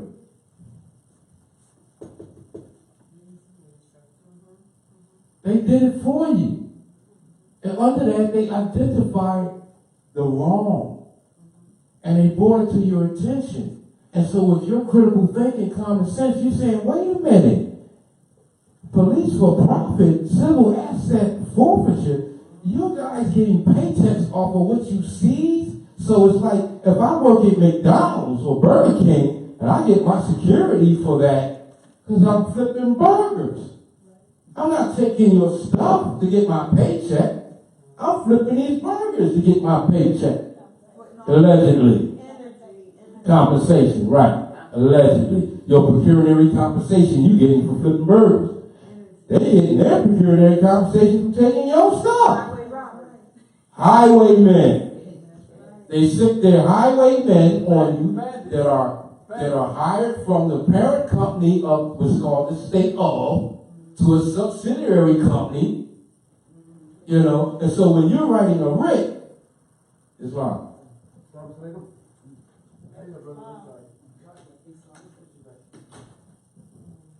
I'm getting the karate move. I am the Mufti. So I don't know whether there's mothers up in here. That's all I know. There's mothers up in here. And mothers that I love and respect, so I'll go on.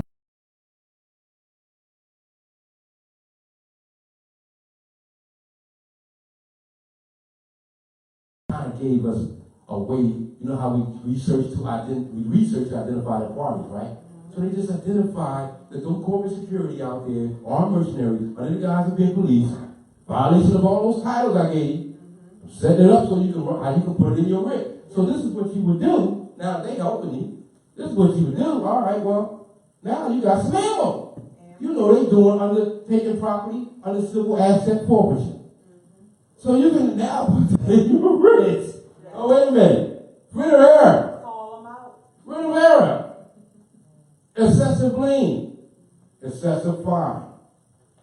You took my car for a suspicion of a crime without proof of corpus delicti. Write that down. Corpus delicti. No other party, no case. Yeah. Let me keep going. Corpus delicti.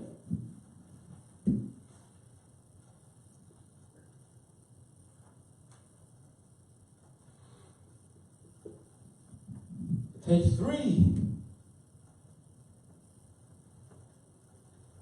elements of this that constitutes the body of a crime.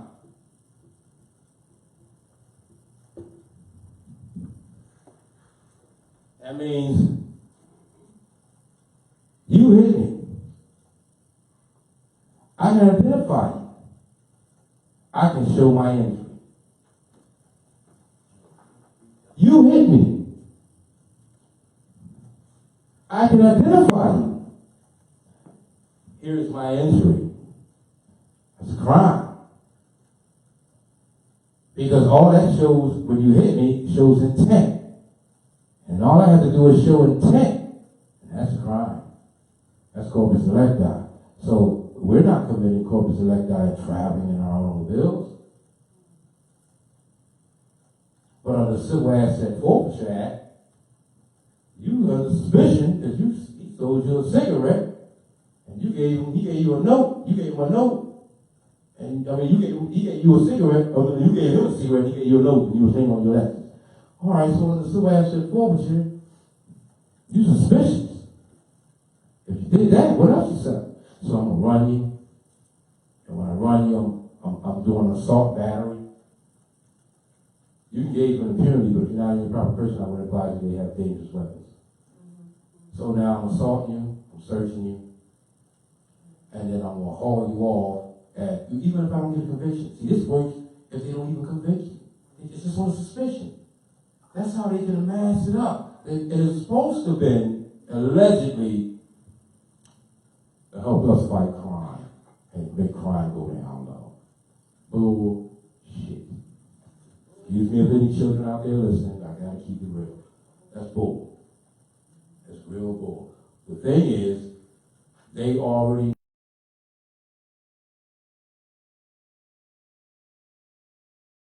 the government, the corporation, they already know they're usurping our land. They already know they're using private commercial papers. So, hey, he just gave us something. Man, I don't want to be I quit my job at Burger King. What you going? I'm going to police academy. Wow. Man, they got this Civil Asset Forfeiture Law Act. Means that I can take people's stuff on a suspicion. Man, I like that Lexus. Ooh, he got a BMW. You see what they're doing. So now I'm a profile. You watch it. So I just need a suspicion. Give me that. Driver's license, registration, insurance. That encroachment. Because see, I'm going on 52. There was a time we didn't have either of that. If you could just get a car off the dealership lot, right off, and give you a plate. The dealer. The plate was yours because you paid. You gave pecuniary compensation for it. So-called paper. The plate was yours. You just ride off the lot. You ain't no license. There was no so-called insurance, and there definitely was no registration because they wouldn't even push that then. You just got the car off the lot. I know because me and my sister did it. My sister did it. For a long time, even when they started pushing that excise tax card of 1909, and I went and got one, and I used to get mad at my sister. They gonna, doing some old hater stuff. They gonna pull you over because you better go get that.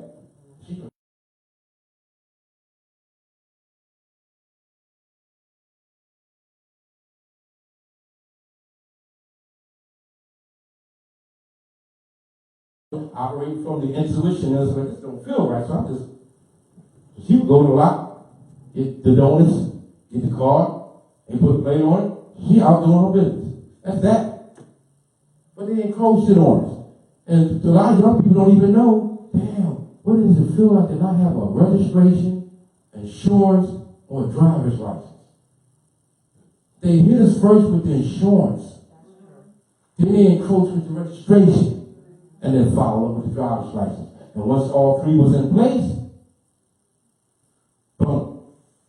So now we got this encroachment, and we got this platform now that if they don't have a driver's license, registration, insurance, we can take their stuff. And then we got Civil Asset Forfeiture Act. I mean, it don't even have to fit the match the crime. So a cigarette that you got for a note,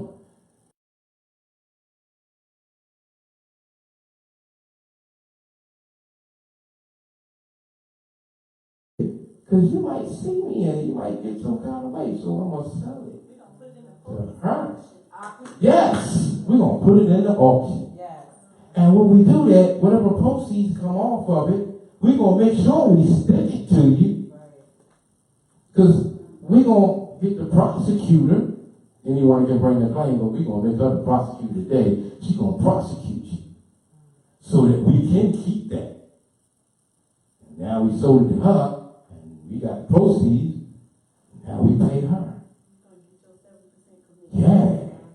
When I found that out, I said, 100%, 20 to 100% of their paycheck comes from what they take from us?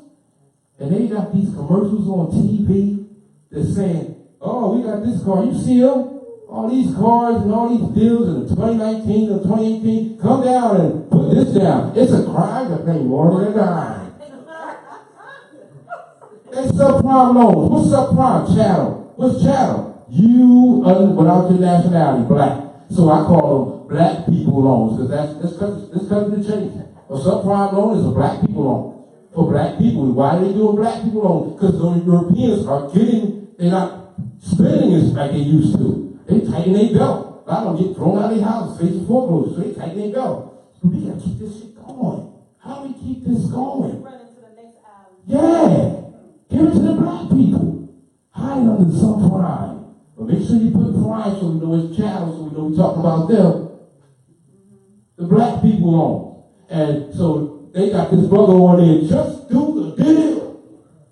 At least how they do it on radio stations and the Philadelphia Corporation. Then they got on the commercial, you mean to tell me I'm giving away a flat screen TV? P game, y'all. I'm giving you a flat screen TV.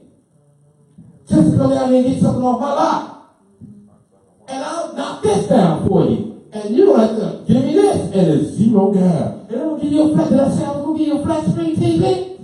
Why ain't you here yet? Just do the deal. Come on, y'all. And as soon as you get it off the lot, civil asset forfeiture steps right on there. Oh, we got one. That's a Cadillac? I like that. Oh, he just came out the bar. He looked like he stumbled a little bit. Woo woo. Hey, driver's license, registration, insurance. You better have all three, because under this new encroachment law, we can snatch your stuff. And since you're suspicious, get out of the car. And they want you to argue with them. Oh, resisting arrest. Get out of the car. Throw them down first. And then after that, they take your stuff. And then you gotta go through an arm and leg. Personal experience, true story. I have a Tahoe. Police performance package on it. Meaning that when I hit the pedal, it goes. It can outrun a maximum. On a hill. Going uphill. True story. I was in Shaka Maximum, the guy from Philadelphia. I used to hit that grade, not the grade for that one that you go into it, the airport from the south, so-called South Philly area. And I wait there, the one that you come off with that, when you come up from Jersey, you come off that bridge. And you make the walk with me, and it's the walk with me. And you come over that big bridge, get to like going towards southwest, so-called southwest, going east, so-called eastwick. And I'll be at the corner, I'll be at the light. Not getting no running momentum. I'm at the light. Idling. I said, I'm going to show these people something. They think I just got this big old truck, and it's slow because it's a truck. But I got a police performance package on it. That means my brakes are like big. So I hit the gas. I look at my rearview mirror. It's just now getting up to the part of the hill. I'm going over the hill. Now, I say that to say this. When the corporate security pulled up on me, ran up on me, ran me up on the road, this dumb, stupid mercenary let me know his intentions. That got 4-wheel drive. Why you want to know if I got 4-wheel drive on it? So I told him, I'm coming to get that. You're not keeping that. And I didn't know no law in y'all. I was incompetent. I didn't know nothing. But I knew common sense kicked in. Critical thinking said, wait a minute. You plan on trying to keep this. You want it for yourself, so you're going to put it on. You're going to make. They had my stuff in the impound lot so quick. I ain't lying. When I went to go get it, it's supposed to be still there holding. They had already moved it. I said, damn, y'all supposed to at least give me a chance to. Y'all already got all this. I just think, he ain't coming for that. We're going to put this on it, put this on it, put that fee on it, put that fee on it, storage, this, that. He ain't coming to get that. But I came and got it. But I came and got it, and I couldn't afford a tow truck. So what I do? Incompetent. I got back in it right at the lot. They poured it on out for me. They poured it on the highway. I guess they wanted me to get towed. I couldn't afford it. I could get it out. So I got in and tried to just get it to northern, what they call northern liberties, and so-called Philadelphia. There's a few blocks, maybe about 6-7 blocks. Not even that.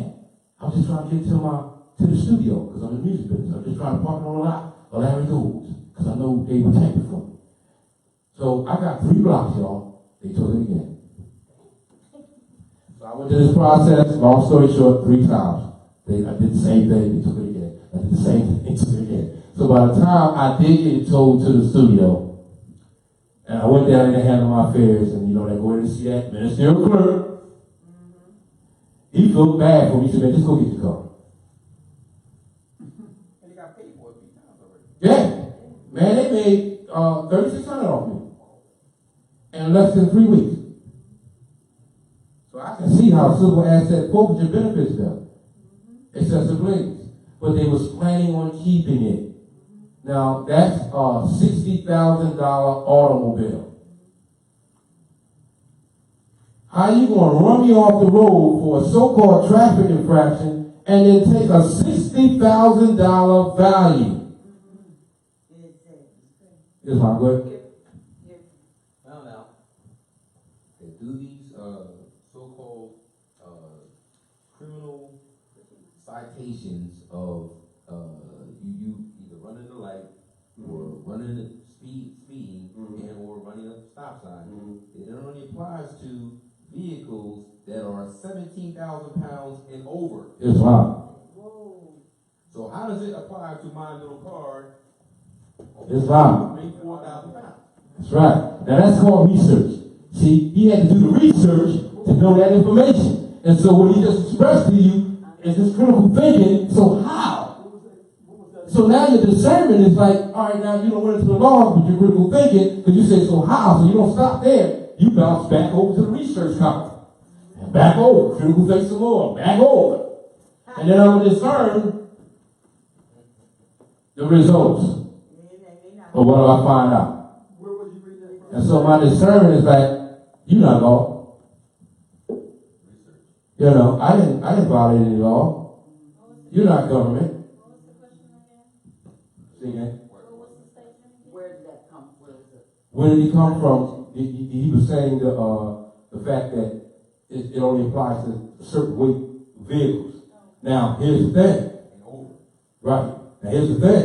As soon as these terms is all specific. As soon as you say you are in a vehicle, vehicle comes under the Federal Transportation Safety Inspection Program. But I'm in a car. Right. But you're in a car. But you know how they classify us all as we're driving I'm not driving, I'm driving. and we're in a vehicle. Because that's the only way I can make civil asset forfeiture work. You traveling, there's no suspicion. And everybody listed as travelers, which we don't recognize, because we Sac versus Tallahassee. See, keep that on your top. Now, what did I say Sac versus Tallahassee was again? Let's see if anybody look this. No. Sac versus Tallahassee. I even had y'all help me spell it. What is Sac versus Tallahassee? Not the police department's job to protect the people. Their job is to protect the Corporation. Right, and the code breakers. And rest code breakers. So I have to classify you as that by saying you're a ward of the state, you're black, you know, and how they classify you as black? What's your name? And you respond. As soon as you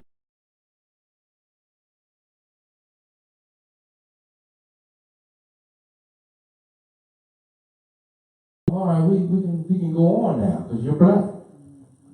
You answer to a corporation. I asked you what's your corporation. That means you're not studied. You don't know the etymon on a term name. And so, because we don't know the etymon, because it was 12 years of school, 12 years of slave, and got us all up in a jam, speaking like this, when we should be talking like that.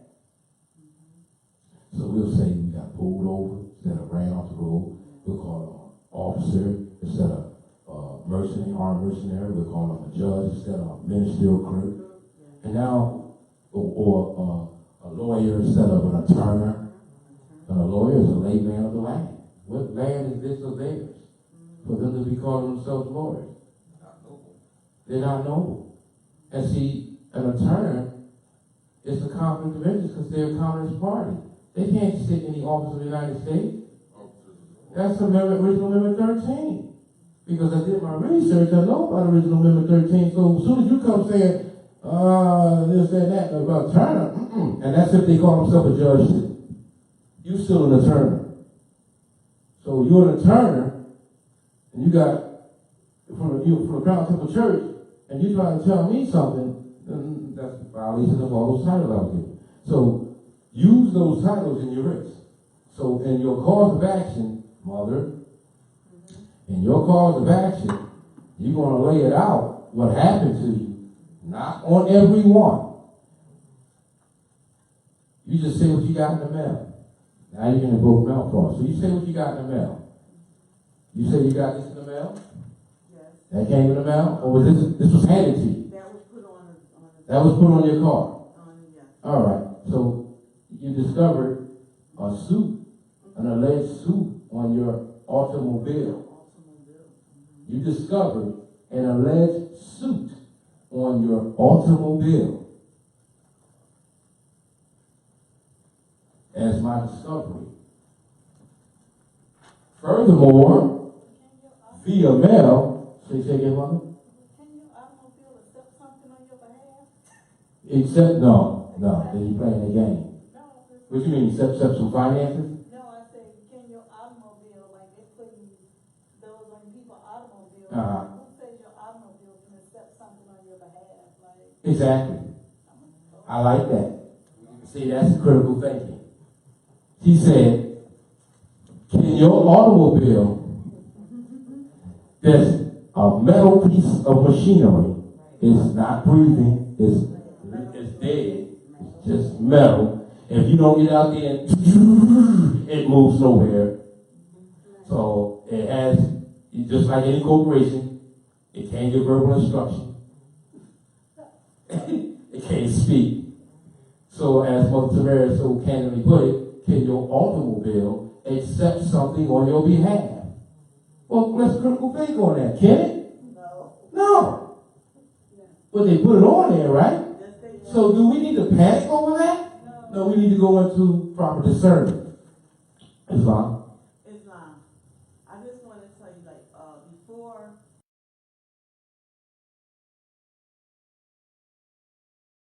Mm-hmm. But I was so angry when I got that.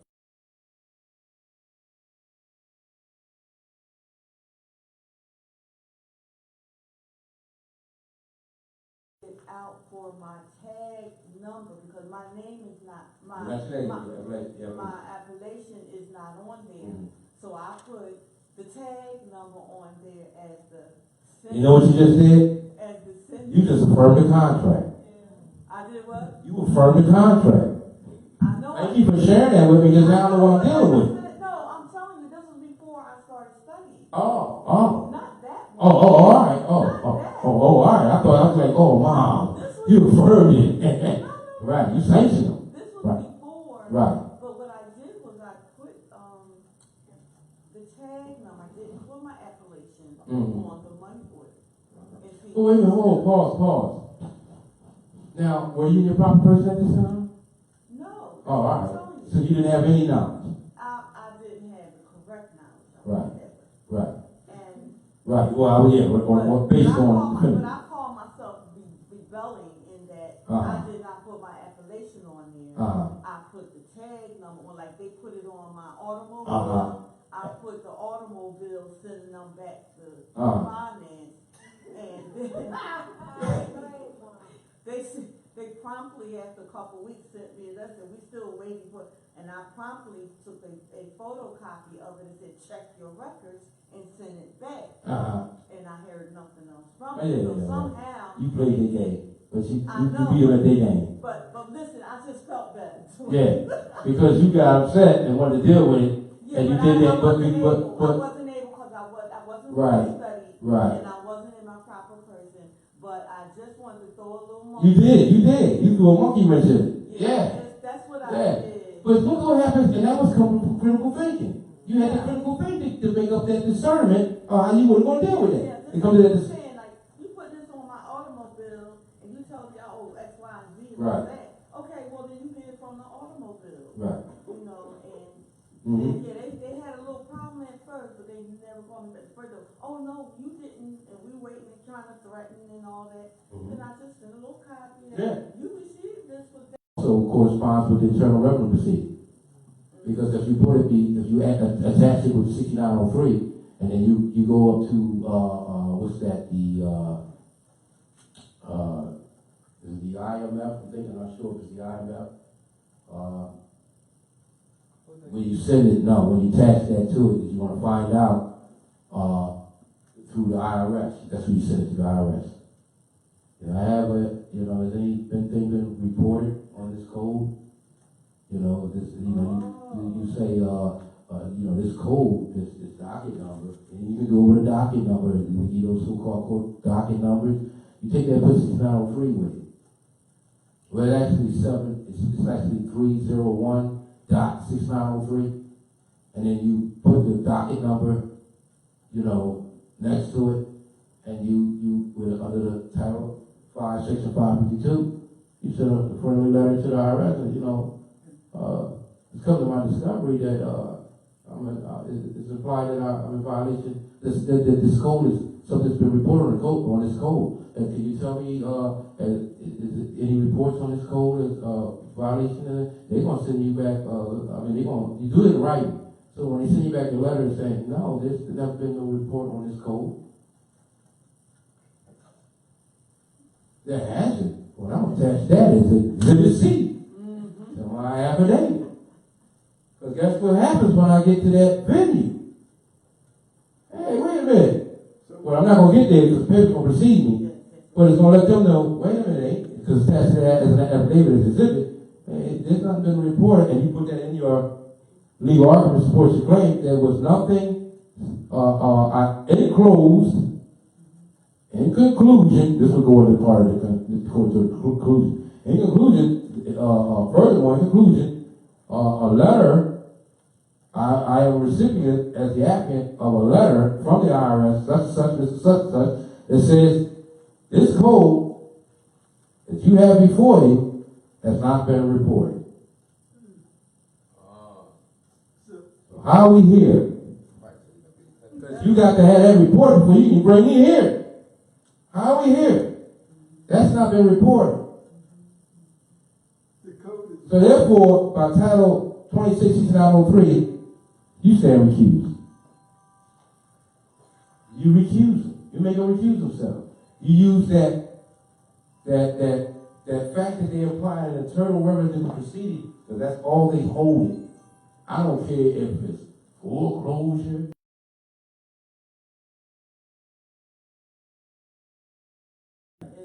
There are no lawful courts on our land. They are all municipal venues, trading human trafficking, commodities as people, and every time we do not address it from proper research and critical thinking and making a sound discernment, they got us all day.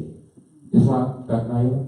Islam, when you talk about all these different aspects when we're doing this, how is it that they can tie child support into a so-called driver's license and then require funds from, that the parent is not custodial, but then take away their means most of the time when you take away their ability to drive to make the funds? How is that lawful?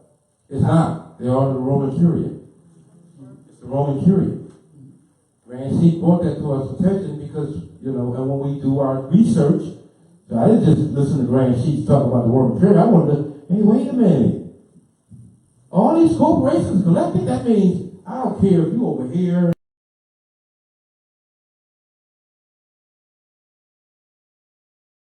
To each other. Y'all can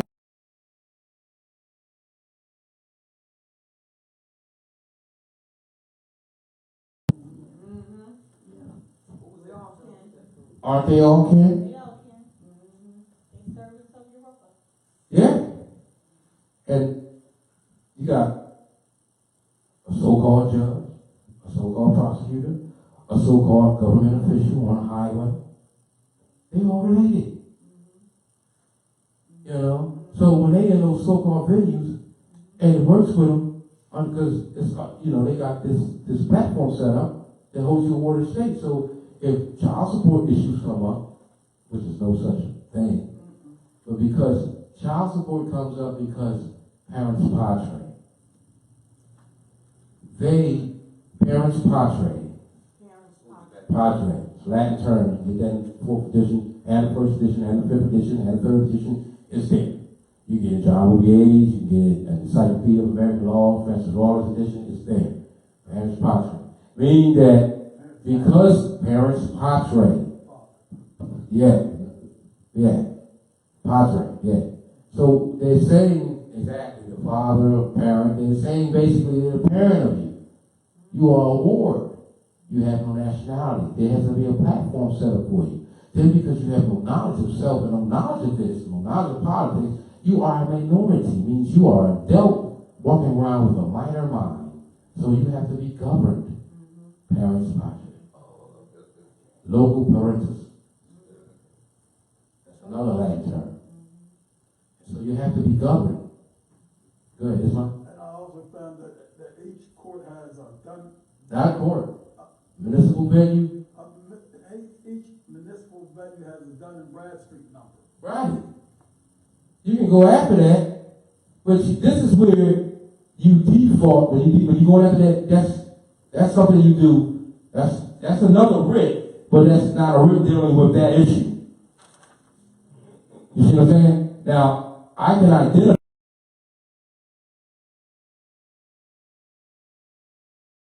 Attach that to your writ by all means.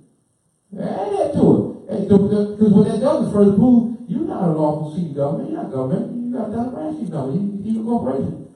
But you just want to let that stand alone. That means you don't already identify by Title 28, Section USC Section 2003, Paragraph 15, Paragraph A, Paragraph B, Paragraph C, that which states unequivocally, you're a corporation. So now I go after Dun and Bradstreet number. And that is more supported evidence of primal and facial evidence. Prima facial and evidence to support my claim. But let's stick to what's simple so we can get rid of them. We ain't got to jump all around the fence. Think about it. Non-justice, so-called justice, unanimously decided that they got to limit civil asset forfeiture. They should have told some brother like me that. You should have told me that. You should have told me that. Thank you. Thank you, because I know you might not know what everybody else gonna do, but you gotta got anyway what Brother Aaron Sheed is gonna do. Man, I'm gonna refuse everyone I can probably find. Especially because I'm pissed off in a good way. And the only reason I'm looking at the camera, I'm not talking to you out there listening, because I know these conversos and I know these Roman Curia, and I know they listen, I know they tune in, so I'm talking to you. I'm coming. I'm here. What you did for me is you identified, so you helped me with my research, because you identified that you acting as prosecutor, you acting as DA, is getting 100% of what you take from me. I didn't get none of that back. I want it back, but you can't give it back. So I'm going to remove you. That's going to bring me great joy. Just because you're calling yourself a judge, and you're not. Just because you're calling yourself a police officer, and you're not. And then you're getting legislation from the members of city council who sit there and write up so-called legislation. I know who you are. And then you send it to the corporate state, so-called government. He approves it for you. Then you go back and say, all right, since you approved it for me, can I get some more mercenaries? So you go to your so-called mayor. And you ask him, go hire some of the mercenaries, because I got governor such and such to approve this. He got it. And so-called mayor, he goes up there and gets the mercenaries for him. He comes back with those mercenaries. Here you go. Now, at this point, you don't even see the members of the city council no more. Because it's in the so-called mayor's hands. He don't hire the mercenaries. I write up don't tie your shoe on Thursday because you violate code 3, 4, 5, 6, 7. I can make that stick because I'm going to write to you and you acting as governor. I got this code 3, 4, 5, 6, 7 that says they can't tie their shoe on Thursday. You with me? You say, yeah. All right, cool. Then I come over to Mother Tamara and I say, she's acting as mayor, so, hey, Mother Tamara, I want you to go to Mother Sandra and hire me some mercenaries to carry out this legislative code. Now, I'm back on out of the scene, y'all got it. You right. He gives you the mercenaries and the code that you're going to carry out, and you stick them out there on the people. And I sit back here, clean as a whistle. Call your members of city council when you getting your violated. Call us, because we overseers. We want to see and gauge how the society is. So how else can we encroach on them? Oh, we can do that. Now, keep in mind, now if they can do civil asset forfeiture and take your stuff and excessive fine, do you think for 1 second that you can be a cop, I can be a cop, you can be a cop, and this is what we do. We go out there and we shoot up people. Or we break in a house. Or we violate somebody's liberties by, we don't dress like cops. We put on a hoodie, Timbo boots. I look straight fucking rugged. I'm coming out. Boom, boom, boom, boom, boom. Now, I back out of the scene. Now I don't make the news. We need legislation to stop violence. Philadelphia Corporation just had a meeting. What, the other night, the other night, last night, the night before? I said, I wish I had found out about this meeting because I would have been in there. And that Shaq Baxter, and then check this out. This I know they wanted me. And I know you wanted me. That's why I'm talking. Because you did that in the so-called 12th district right now, about maybe 1,000 meters from where I domicile. Because I've been enforcing the law. Because you don't see me on YouTube or Facebook, or you don't see me, you don't got my many rents. And I don't been coming after y'all. So now y'all gonna have this meeting and got all our dumb wars. And I say dumb, not being disrespectful, because that's a lawful term, dummy. Someone acting in the place of another. Black's Law Forfeiture Dictionary. So all these dummy wars up in this meeting talking about, yeah, we need some justice, we gotta stop the violence. The violence. And so me and my counsel said, ain't nothing but cops going out there causing mayhem so the members of the city council can write up some legislation to give to the so-called governor so he can send it to the so-called mayor. And now they got provisions to come out here and encroach on you even further. It's a game. And if we don't wake up fast with the other occupation, with the prisoners of war, we're going to be dead. You don't got so much time. That's why Grand Chief is out. That's why I'm doing my best to do workshops to assist. Because my eyes are open. My eye is open. We don't have much time. Blood up to a horse's name. We're in the revealing times of the Revelation. So it's going to be blood up to a horse's name. Because our people just don't get it. Now, Europeans got to be removed. The prophet said what? The Negro problem is our problem. Are we the Negroes? No. The Negroes. But the prophet said, all those grand chiefs and grand governors out there, you got the prophet literature too. He said the Negro problem is our problem. Negro problem is your problem. Now, he also said, come here, all ye Asiatics. Come hear the truth about your nationality and birthright and divide the creed and divine creed. That you are not Negroes. Black or colored. But the Negro problem is your problem. Who are you talking about? Why are they our problem? Why are they our problem?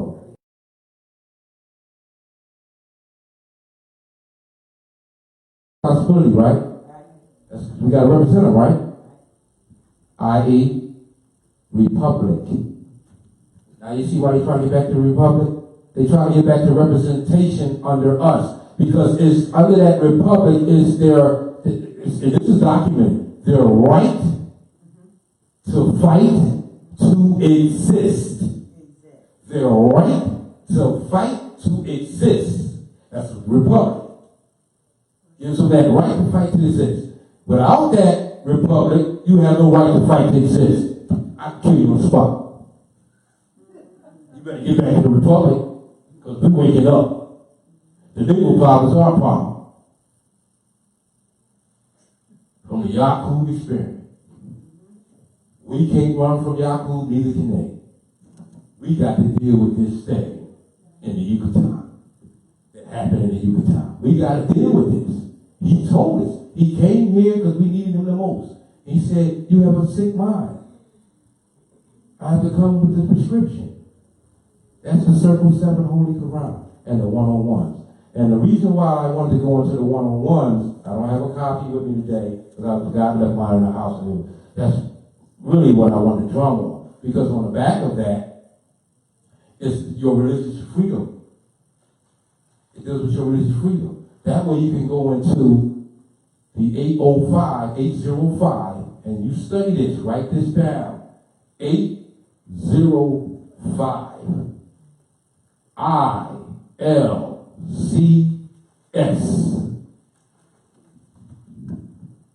Islam, Brother Hassan, I thank you for that, my brother. Love you.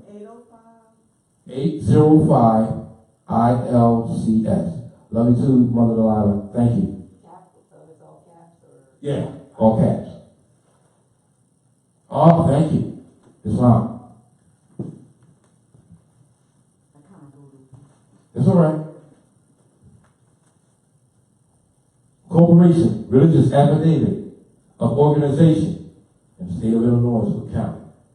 Now, when the prophet did that in 1928, it's so that we could express the trust. You know, and it also is so that we would be able to have our property protected and doing business, any business that we did via that. And when you read 805 ILCS, you're going to see why he adopted that affidavit, adopted the religious affidavit. He adopted it to the Moorish Holy Temple of Science, which is a civic organization registered in the Library of Congress. So he adopted that religious affidavit. He knows we are an occupation. He knew how this was going. He knew it was going to be some conversos. He knew it was going to be some faithful Moors too. So he said, let me protect these faithful Moors because I know those that will be then will be with me now. So let me do something that's going to protect them. So I'm going to adopt this religious affidavit. And when you read 805 ILCS, you're going to see why he did that. Then you're going to see what you can utilize within that. Dealing with the trust or the way you transact business. You know what I'm saying? So that's important. And I just needed the one-on-ones to back, because this whole book is giving you, from the front to the back, is talking. Religious worship. You have a right to that. Now, I say that to say this. What makes that so important? What's the supreme law of the land? What's the supreme law of the land? The Constitution of 1791. What's the first Bill of Rights? Freedom of religion. Freedom of religion. That's the first Bill of Rights. Your right to speech, communion, and print. Your right to freedom of worship, freedom of religion. Huh? Islam? So that's why he adopted that, because you have a right to worship, freedom of religion. So I adopted this affidavit right in line with the 805 ILCS in Illinois. And if you read the 805 IL, you'll see it's in Illinois. He knew what he was doing. Because he knew it was going to be some faithful Moors, like myself, that was going to take this and turn around and say, ooh, from research, ooh, wait a minute, you got a right See, so even if that all I gave y'all tonight, that trumps it all. Now that's useful. I gave y'all some powerful stuff, but this trumps it all. Because you have a right to religious freedom, for religious worship. And since it's adopted to the Morris Holy Temple of Science, registered as a civic organization, now you can do civics and protect your right to worship, which invokes the supreme law of land, first Bill of Rights. And when you dress it up like that and put it in your wrist, it kind of jams you. I'll give you an example. There's a mother that I'm helping with my brother Isaiah. We've been back and forth, and thank you again, Hassan, Mother Lodge, or whatever. So, she has the right to self-identity achievement. She has the right to her nationality. She has the right to proclaim that. Non-pro-tongue. She has the right to discovery. Hey, I don't care if I'm in lockup. Bing, light bulb went off in me. Wait a minute, I'm not black. I have a nationality. Non-pro-tongue. Now I'm that. I didn't know that now, then, but I know it now. So I stand on my principles of my birthright through sandwich. So I'm going to get someone to, assist me because I have that. I have right to counsel. So she gets Brother Isaiah and me to assist her. Now we on the phone. In fact, I talked to her today. We on the phone with her mother and her almost I'm on the phone with her twice a day. After that, almost twice a day, every day. Every day. And so when I was taking her, being that they trying to say, because they told my brother, you stay out of this. She black. I said, what the heck? I said, say that again? What they tell you? Man, they told me to stay out of it. She told me she black. I said, oh, because her activity and how she demonstrates. So I talked to mother, and I said, look, stop fighting. You can't put your hands on that's hostile. They're going to call you black. When you go back to that cell, still act like a more, because that's what you proclaim. Don't go back there and say, because I heard her on the phone, man, the girl was rushing her to get off. She got 15 minutes phone time. So the girl was rushing her to get off the phone. Man, I want to get her. I said, sis, mother, don't do that, because they're watching you. You can't come in their venue and then act allodial and then go back to that holding cell, they're holding you, and you want to fight this enemy. Nah, meditate. Now, I'm not telling you, don't defend yourself if they put your hands on you. But don't initiate. Just go back there and this and that. So the thing is, when I got into her religious freedom, by pursuant to Amendment 1, this is what they did to her. Now, she supposed to go, this past Thursday, she had a venue. They brought her to this venue. Now, you know how they do it. If anybody's ever been, they hold you in a downstairs holding cell, and then they bring you up when it's your turn to go into that so-called court.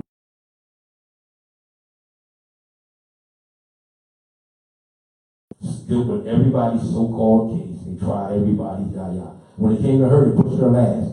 And so, when her issue came up, they didn't even bring her up. They just sent a bill down and said, you've been passed. Huh? You've been passed. And what that mean? You going back to county.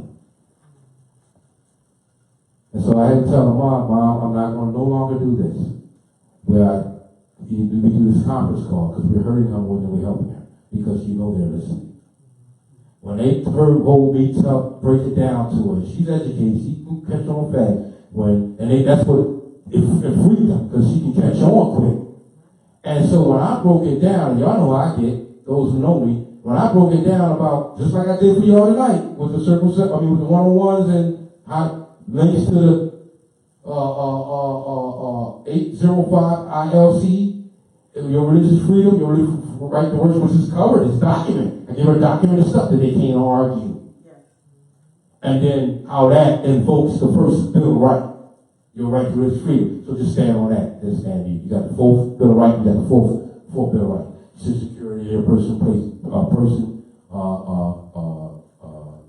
with persons. The other one. Persons and effects. I don't verbatim. I can't really get out verbatim, but I know it. So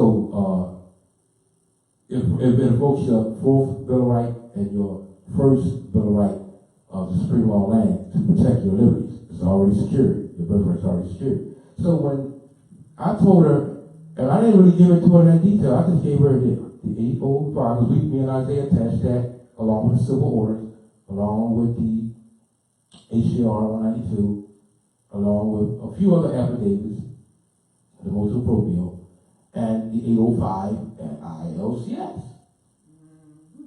Now we can invoke the First Amendment. So he attached all that to an affidavit and we overnighted it. So, and then while Isaiah overnighted it, I'm prepping her how to, when you go in there, boom. It's scary. Because they got the documents in the mail, and then she ready to stand, so, you passed. So the mom called, they passed. I said, that's because they heard what we told her to do. They were listening the whole time because she's talking from behind the jail cell. That's right. And they're monitoring. And they had her in the psych ward doing a 7:30 psych exam. And when I started talking to her on the phone, they hurried up and moved her out of there. So the mom called them. They moved, that's the fastest thing. They never did that before. They moved her out of there, this, that. So they could limit her restrictions to phone use. But the mom said, no, she did better phone users at that so-called. I said, well, all right, don't speak on that. Let's let it stay like that. Let's stay like that. So when she called, and she calls me how it works. And she called me, and then around about the time my daughter's got her 15 minutes, and she'll call me, and then do the freeway, and then we were on the freeway, and then we communicate. And so I was breaking it down so she can have something to stand on. Now, even though I'm not going to do that directly with her, she's still standing on the first Bill of Rights and fourth Bill of Rights. And me and Isaiah is taking care of the outside so she can stand on it because we just want to get mother out. I even went as far as we're going to do a judicial notice instead of affidavit until I talk to my brothers because we always communicate because we never alone, like Grand Chief said. I don't care if you all the way in so-called out near Ohio Corporation. You, my brother, still I'm going to reach out. So my brother Hassan is all the way near the Maryland Corporation.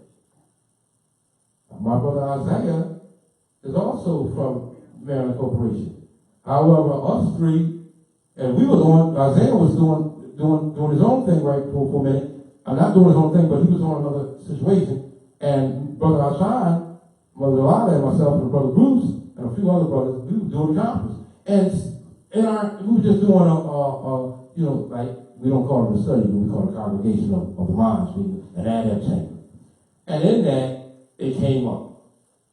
So Brother Hassan wanted to hear a little bit more. And so we went into power. And I had already had these instruments, but I was, doing my own discernment in my own time, at my own pace. Because I'm not really I'm under attack, but I'm not under immediate attack. So I was doing my own research with others. And so he reiterated that back to my mind, brought it back to my top. And I said, whoa. Look at the First Amendment. I love the Constitution. Yeah. That's pretty all last. I said, oh, wait a minute, that's the First Bill of Rights, the Fourth Bill of Rights. I said, all right, well, you're right, brother. Thank you. That's fine. I love you. I got to hang up and bow out of this conference call because I got to call my brother Isaiah up because we got to get that. I said, brother Isaiah, forward him that right now. So I'm calling him right now. I got on the phone with him, got on the phone with Isaiah. You should be getting this right now. Let's go into it. Boom, boom, boom. Me and Isaiah back. So, because I knew the mother was going to be calling me at 7:30. She got to be in this place. This was right after Grand Chief's celebration. Then Saturday, I was back at work. Sunday too. I don't take a day off. So Monday, I made sure that Isaiah was on point with what he was sending out because I'm prepping her. And then they passed her. Because they scared of her coming in and standing on her right to religious freedom. It's powerful. It's a knockout. You're going to use it. You're going to use it. You're going to use it. You're going to use it. You're going to use it. You all are going to use it. So wait a minute, explain it. Say again? Then explain it then.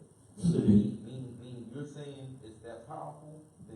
What's that powerful? The First Amendment? Stand on religious right. Your right to religious freedom. Right. This is why we research. So how does it get you out of jail, like you're explaining? What I've done, I was just saying up here talking for nothing. Yeah, you just made me feel like I'm standing here talking for nothing, because I just wasted all that breath for nothing. You didn't get it. Did anybody else get it? Huh? Did you get it? Did you get it? Really, I'm being honest. Did you get it? Did you get it that the fact that the prophet from the one-on-ones adopted this religious affidavit for what? So you'll know. So you can tie it back to the Constitution of Islam. How is he going to tie it back to the Constitution? Critical thing.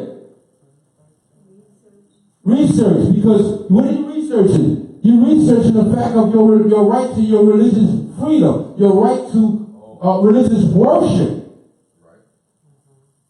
And it's in the one-on-ones. That's why you let you back to that. So you do your research and you come up with 805 ILCS.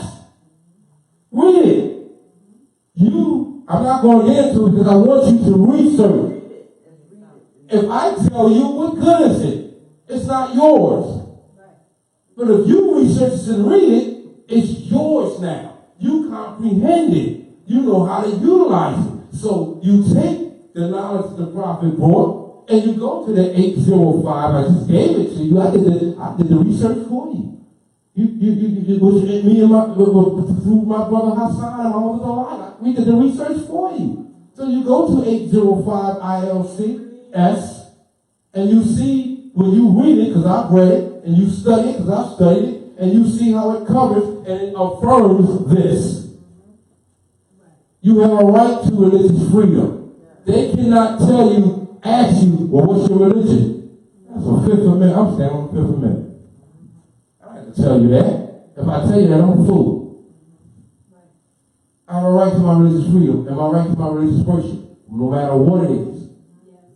Now that's outlined because it says here, corporation religious affidavit of organization. State of Illinois.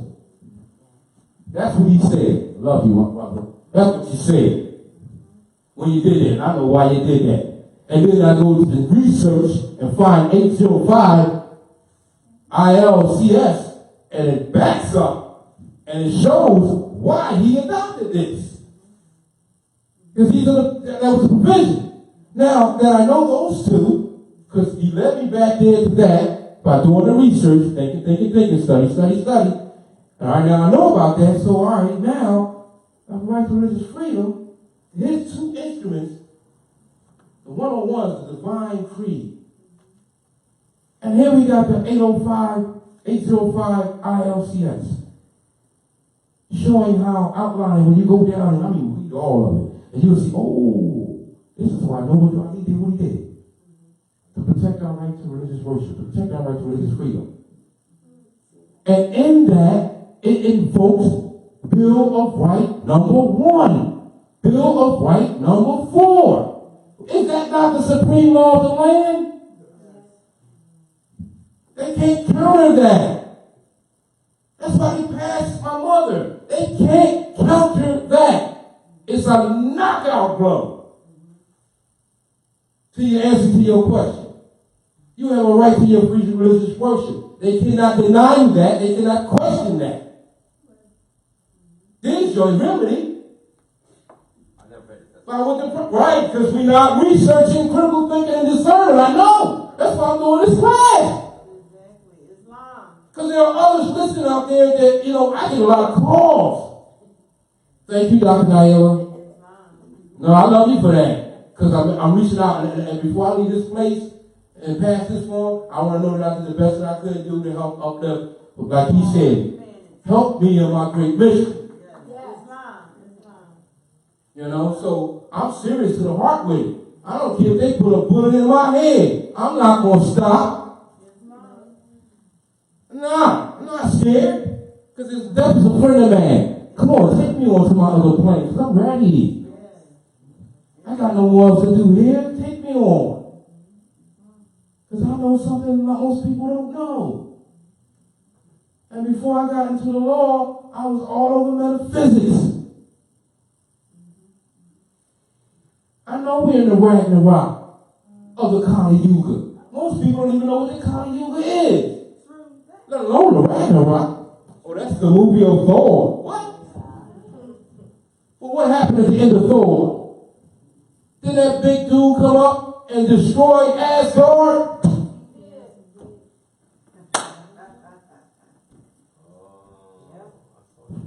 Sent him out on a ship, didn't he? It's over. Now, if you take Grant Sheik's class, or my brother Abdullah's class, or any of the other scholars out there telling you that we have many lives, you ain't caught on to it yet, like Groundhog Day, you keep coming back here, trying to correct it, coming back here, trying to correct it, coming back here. Oh, you got it right this time. Stay on the path. Because you ain't coming back again, we're in the Ragnarok. This is the last age of the last cycle. I mean, ain't gonna be no keep coming back, coming back, coming back. You don't do that. You don't do that. Like my brother Bobby M. Ill say, we don't been there, done that, got a t-shirt. Ain't no coming back. You don't get it this generation, like my grand sheep say, you gonna fix this generation. This is the generation we fix this. We are in the Kali Yuga. And that Ragnarok of the Kali Yuga, meaning the last age of that last cycle. Means we have been, you know how you've been go through cycles for reconditioning? Because we fell. We weren't always from here, this planet I mean. But we had to be sent here, that's why it's sent to school and somewhat a prison. So we had to come to relearn what? The love instead of hate. The law, ourself, so that we can properly put our minds right to travel. Travel back home. Right. So you don't been cycled and cycled and cycled and cycled for reconditioning. And now, if you not reformed, as my brother Yahshua said, my people perish for lack of knowledge. Meaning your energy will be dispersed. Energy it can't be destroyed.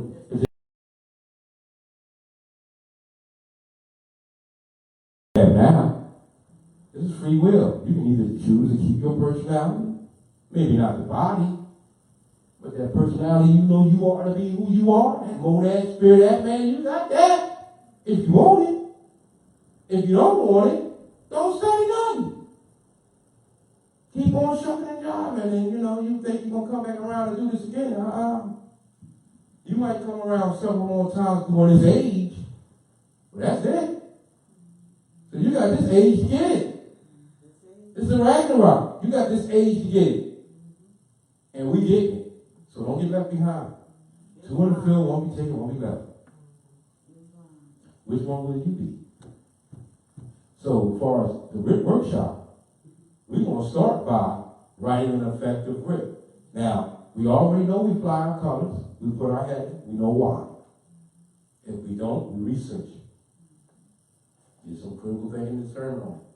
Now we address ourselves as the athlete. And we're making an adverse flight. Reversion of our state. Because they're doing an act of conversion.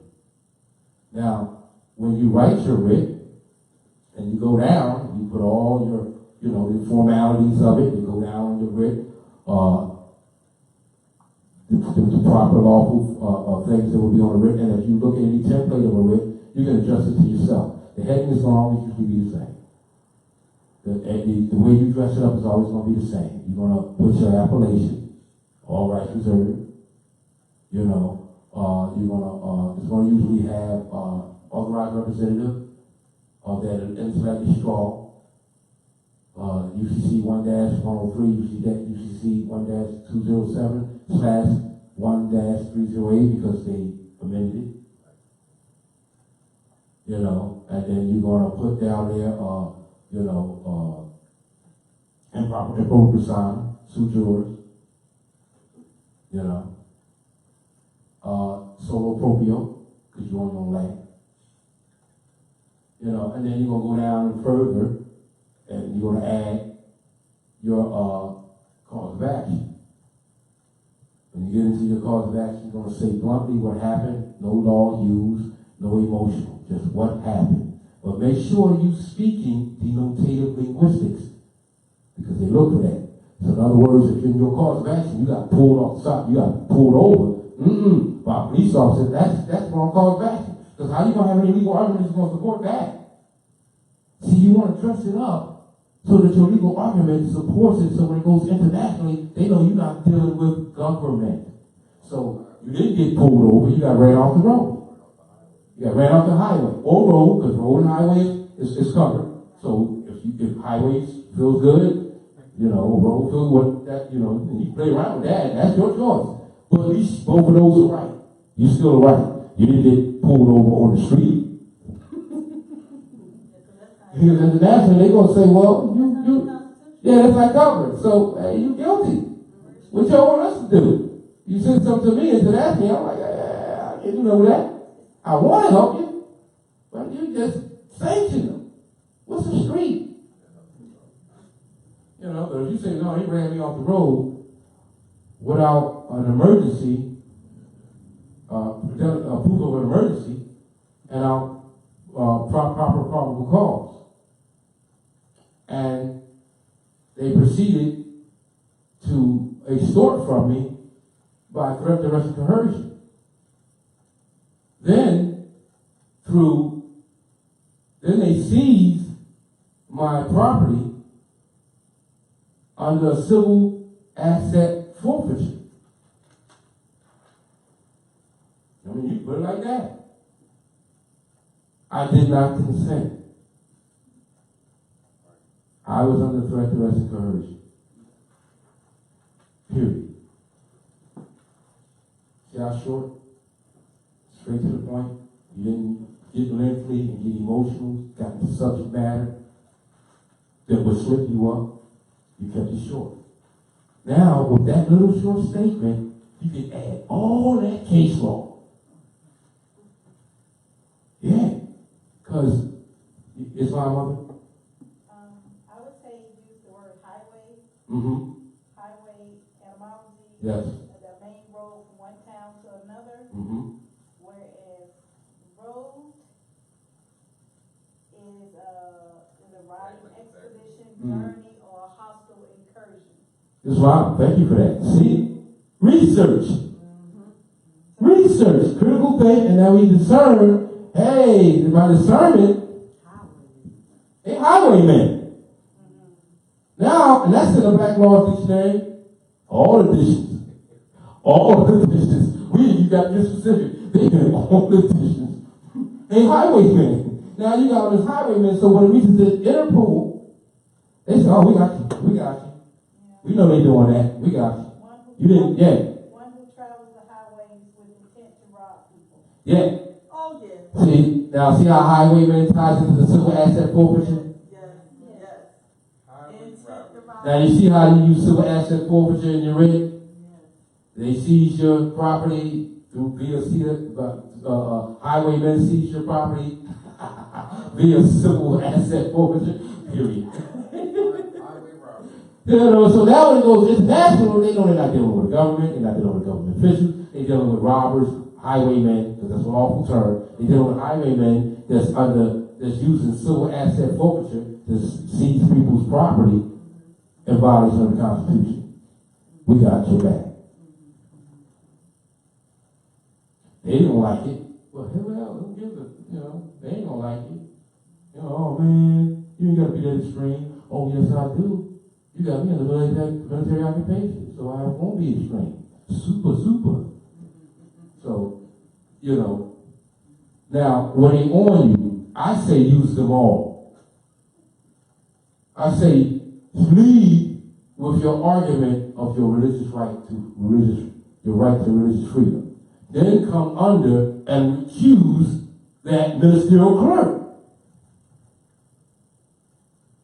Just because you protected yourself by invoking your right to religious worship and religious freedom, by the back of the 101s, as you see, the proper recorded that, and when you read 805 ILCS, you'll see why, which invokes Amendment 1, Amendment 4. Now you got that out the way. That's the legal argument that supports your claim. You got that out the way. And you don't have to worry about writing it to the T because it's written for you. Just copy it. The Constitution, you ain't got to change the words in it. It's already written. You don't have to change the 101s. It's already written. You don't have to change the 805 ILCS. It's already written. You just attach it and mention it. Now you preserving your right to religious worship. Your right to religious. Now you just invoke the first Bill of Rights. All right. Now you're invoking your first Bill of Rights. So you did that, right? You invoked that. Now you move on. Now you say, all right, I protected myself. Now my remedy, not paid. Now my remedy is I'm going to remove him so he don't hurt nobody else the way he hurt me. So I'm going to use Title United States Code, Title 28, Section 455, Section 4, as my brother committee you laid out for people, and when he did his research in that, and so we can use that because even if we're not all the way in agreement with everybody, we look at the word, we look at the facts. Now, that is a fact. That title is a fact. It shows that they have a pecuniary interest. There's a conflict of interest. Hold on. Because if there's a conflict of interest, you got to dismiss this. And you can show that and say, all right, you show that backing it up with 6903. Title 26. Now you're showing that they subjected to the Internal Revenue Code. So if they subjected to the Internal Revenue Code, you go find the Internal Revenue Code. Not hard. Just pick 301.6903 and add that docket number, that ticket number, that whatever number to it, and send it to the IRS. What's that code you said? Title, all the way out, because these attorneys take that off. So you're going to write it when you send your Freedom of Information Act under Title 552 to the IRS. You're going to, in a friendly letter, you're going to put Title 26. USC 301.6903. Then you're going to reference whatever so-called docket number, whatever so-called case number next to that. And in that letter, you're going to be requesting on your right to discovery and disclosure, is there any report been on that code? Is there anything coming in? I have a right to that information. As I'm being applied, I have a fiduciary relationship with you. So has anything been reported in violation of this code? They're going to say, because they're tax absconding, so they're going to say, no. You shouldn't get that in writing. Because you're going to be sending it in writing. So they're going to send you that back in writing. You're going to attach that as an exhibit to your affidavit. Now you got them cold. They saying that you have a fiduciary relationship, you subject to the Internal Revenue Code. They said no. I got the letter to prove it. But you are, because you're acting as a ministerial clerk.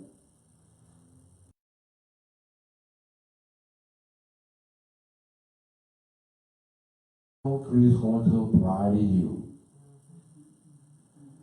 Section 455, Section 4 is going to apply to you. And when I pull your information from research to show that you, or Title 565 get the information that shows that you pay dues, that's all I'm looking for. And it's conflict of interest because your comrade is in there as a prosecutor, so-called prosecutor, who also has a pecuniary interest in the case. So that's a conflict of interest. Now that sets up 6903. Now I got that, and I hit him with that in my writ, and this goes in your legal argument to support your claim. You do the research, and you get the information, you put it in that legal argument to support your claim, and you put it in that sequence so you can lay them out. And you start off with Thompson versus Smith, Burns versus Superior Court. So let them know that you know you're a ministerial clerk. and if they operating from a municipal level, they operating ministerially, and then you back them up with Superior Court, where if you operate ministerially, it's necessary knowledge. You have the rights to judicial authority from the legislature. So boom, you go that out. Then you go in and you say, all right, you have a pecuniary interest in the case. That's a conflict of interest. Pursuant to Title 28, Section 455, Section 4, I did the research, but you have to right, I did the research, but you can put that in there. You have a pecuniary interest and show that you're comrade. That's a conflict of interest. Because according to Exhibit B or Exhibit Z, you have an active bar card. Because I already proved that you're paying dues. Right.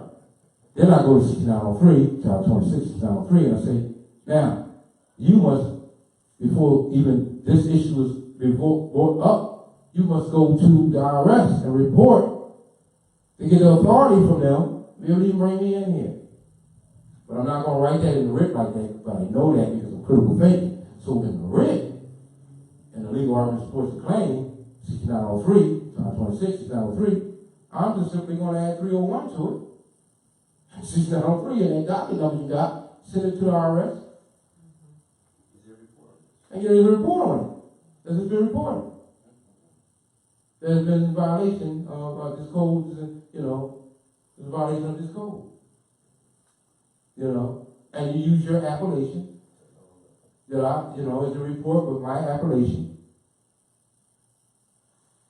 Are you talking about this one? Now, just wait, let me finish. Now, just your appellation. And OOIE and is linkage. The is linkage, because that's what they put it on. They all cap it. And then the derivative of. Is there any report on that code?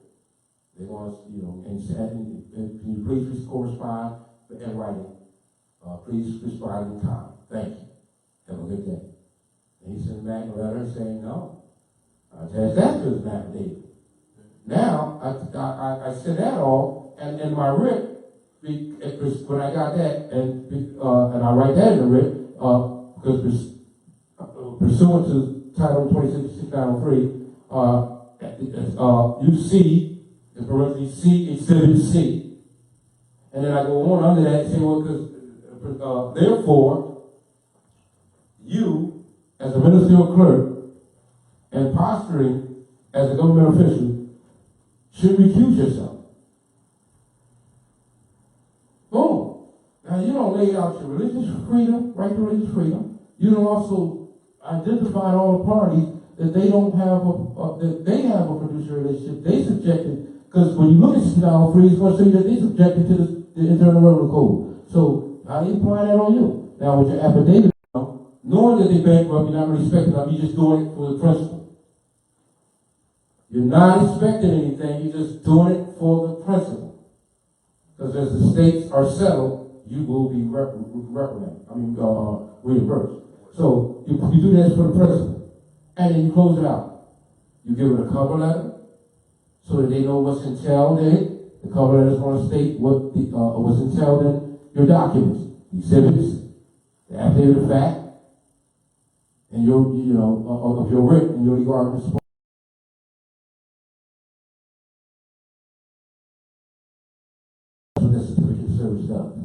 So you address it to them, and then you make sure you CC it. And when you CC it, don't make the mistake a lot of us made, even I have made it in my early days. Make sure you get these CCs to them because they pick up the phone. Did you get this? No, I don't know what you're talking about. But if they got it, we can't bury it. Now they don't even want you to come to that venue. Because what's going to happen when you come to that venue? Somebody going to jail. That's right. That's fine. They would stand recused. How much time I have? 5 minutes. Well, yeah. Now I'm going to wrap this up. Are you on YouTube with this? I'm not sure. I'm going to wrap this up. So I just wanted to outline how we use critical research, critical thinking, and discernment for our remedy, and we take the time to do the research. It's out there. Start with what I gave you. It's out there. You got Burns versus Superior Court. You got Thompson versus Smith. You know what they are now. You got the 805 ILC for your religious right to religious worship. Well, that's religious freedom. So say no to our lady. So I was set up. So you got to vote. You can invoke now the first bill and the fourth bill of rights in your document. Your right to religious freedom. Now you don't protect yourself. Now knock them out.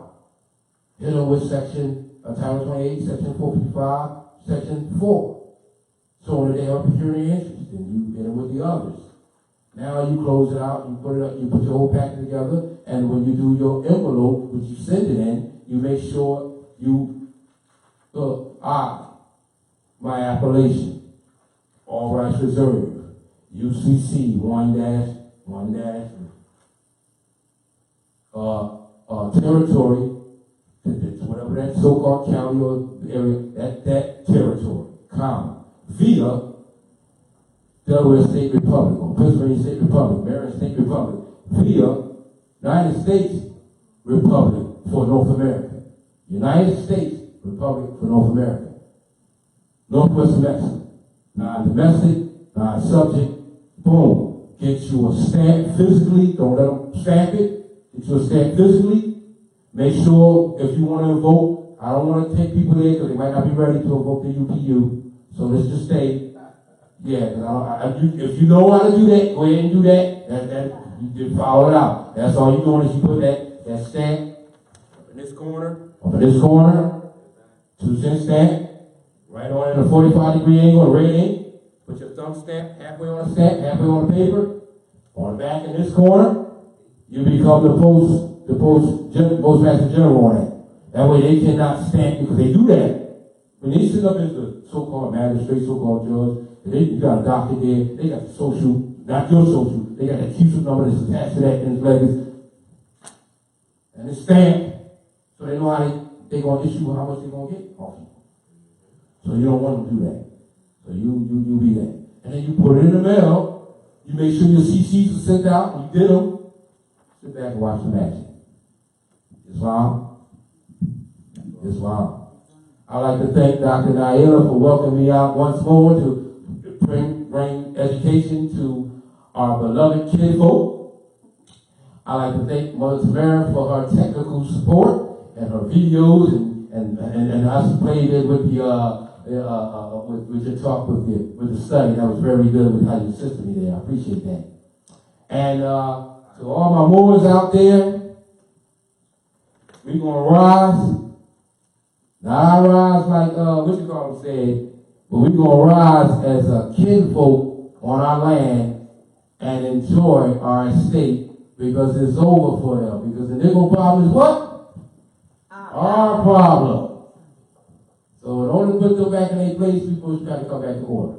So before you make any moves on what we talked about tonight, first writ that should go out. First writ. Judicial notice of proclamation, name correction. Send it out to the 7 locations. Correct your status. Secure your estate first here before you can secure your estate there.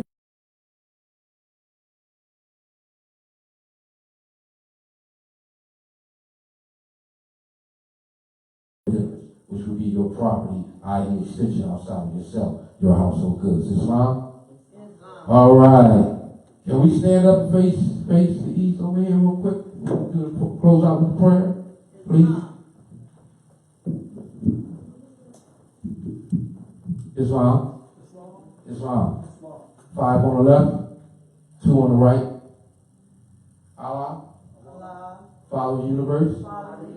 Father of love. Truth. Peace. Freedom. And justice. Allah is my protector. My guide, and my salvation. By our holy prophet, Noble to our lady. By night and by day. My mistake. By night and by day. Through his holy prophet, Noble to our lady. Islam. Travel safe, my Moors, my kinfolk. Have a good night. Yes. Thank you for coming out and Thank you for tuning coming in to House of Reawakening Minds, where we are a holistic center for spiritual grounding, free thought, self-discovery, and more science. We have an awakening experience for all ages. Thank you again. You give a shout out to our brother Aaron L. for coming out and teaching us on how to get our writs together. Please join us on Sunday, February the 24th from 3 to 7 p.m. as we have our brother Hamel Bay, who will come out Adept Science, and we will once again dig deeper into our natural occult science, Adept Science, so we can tune in spiritually. Once again, I'd like to thank you for coming out and tuning in to House of Reawakening Minds. Good evening.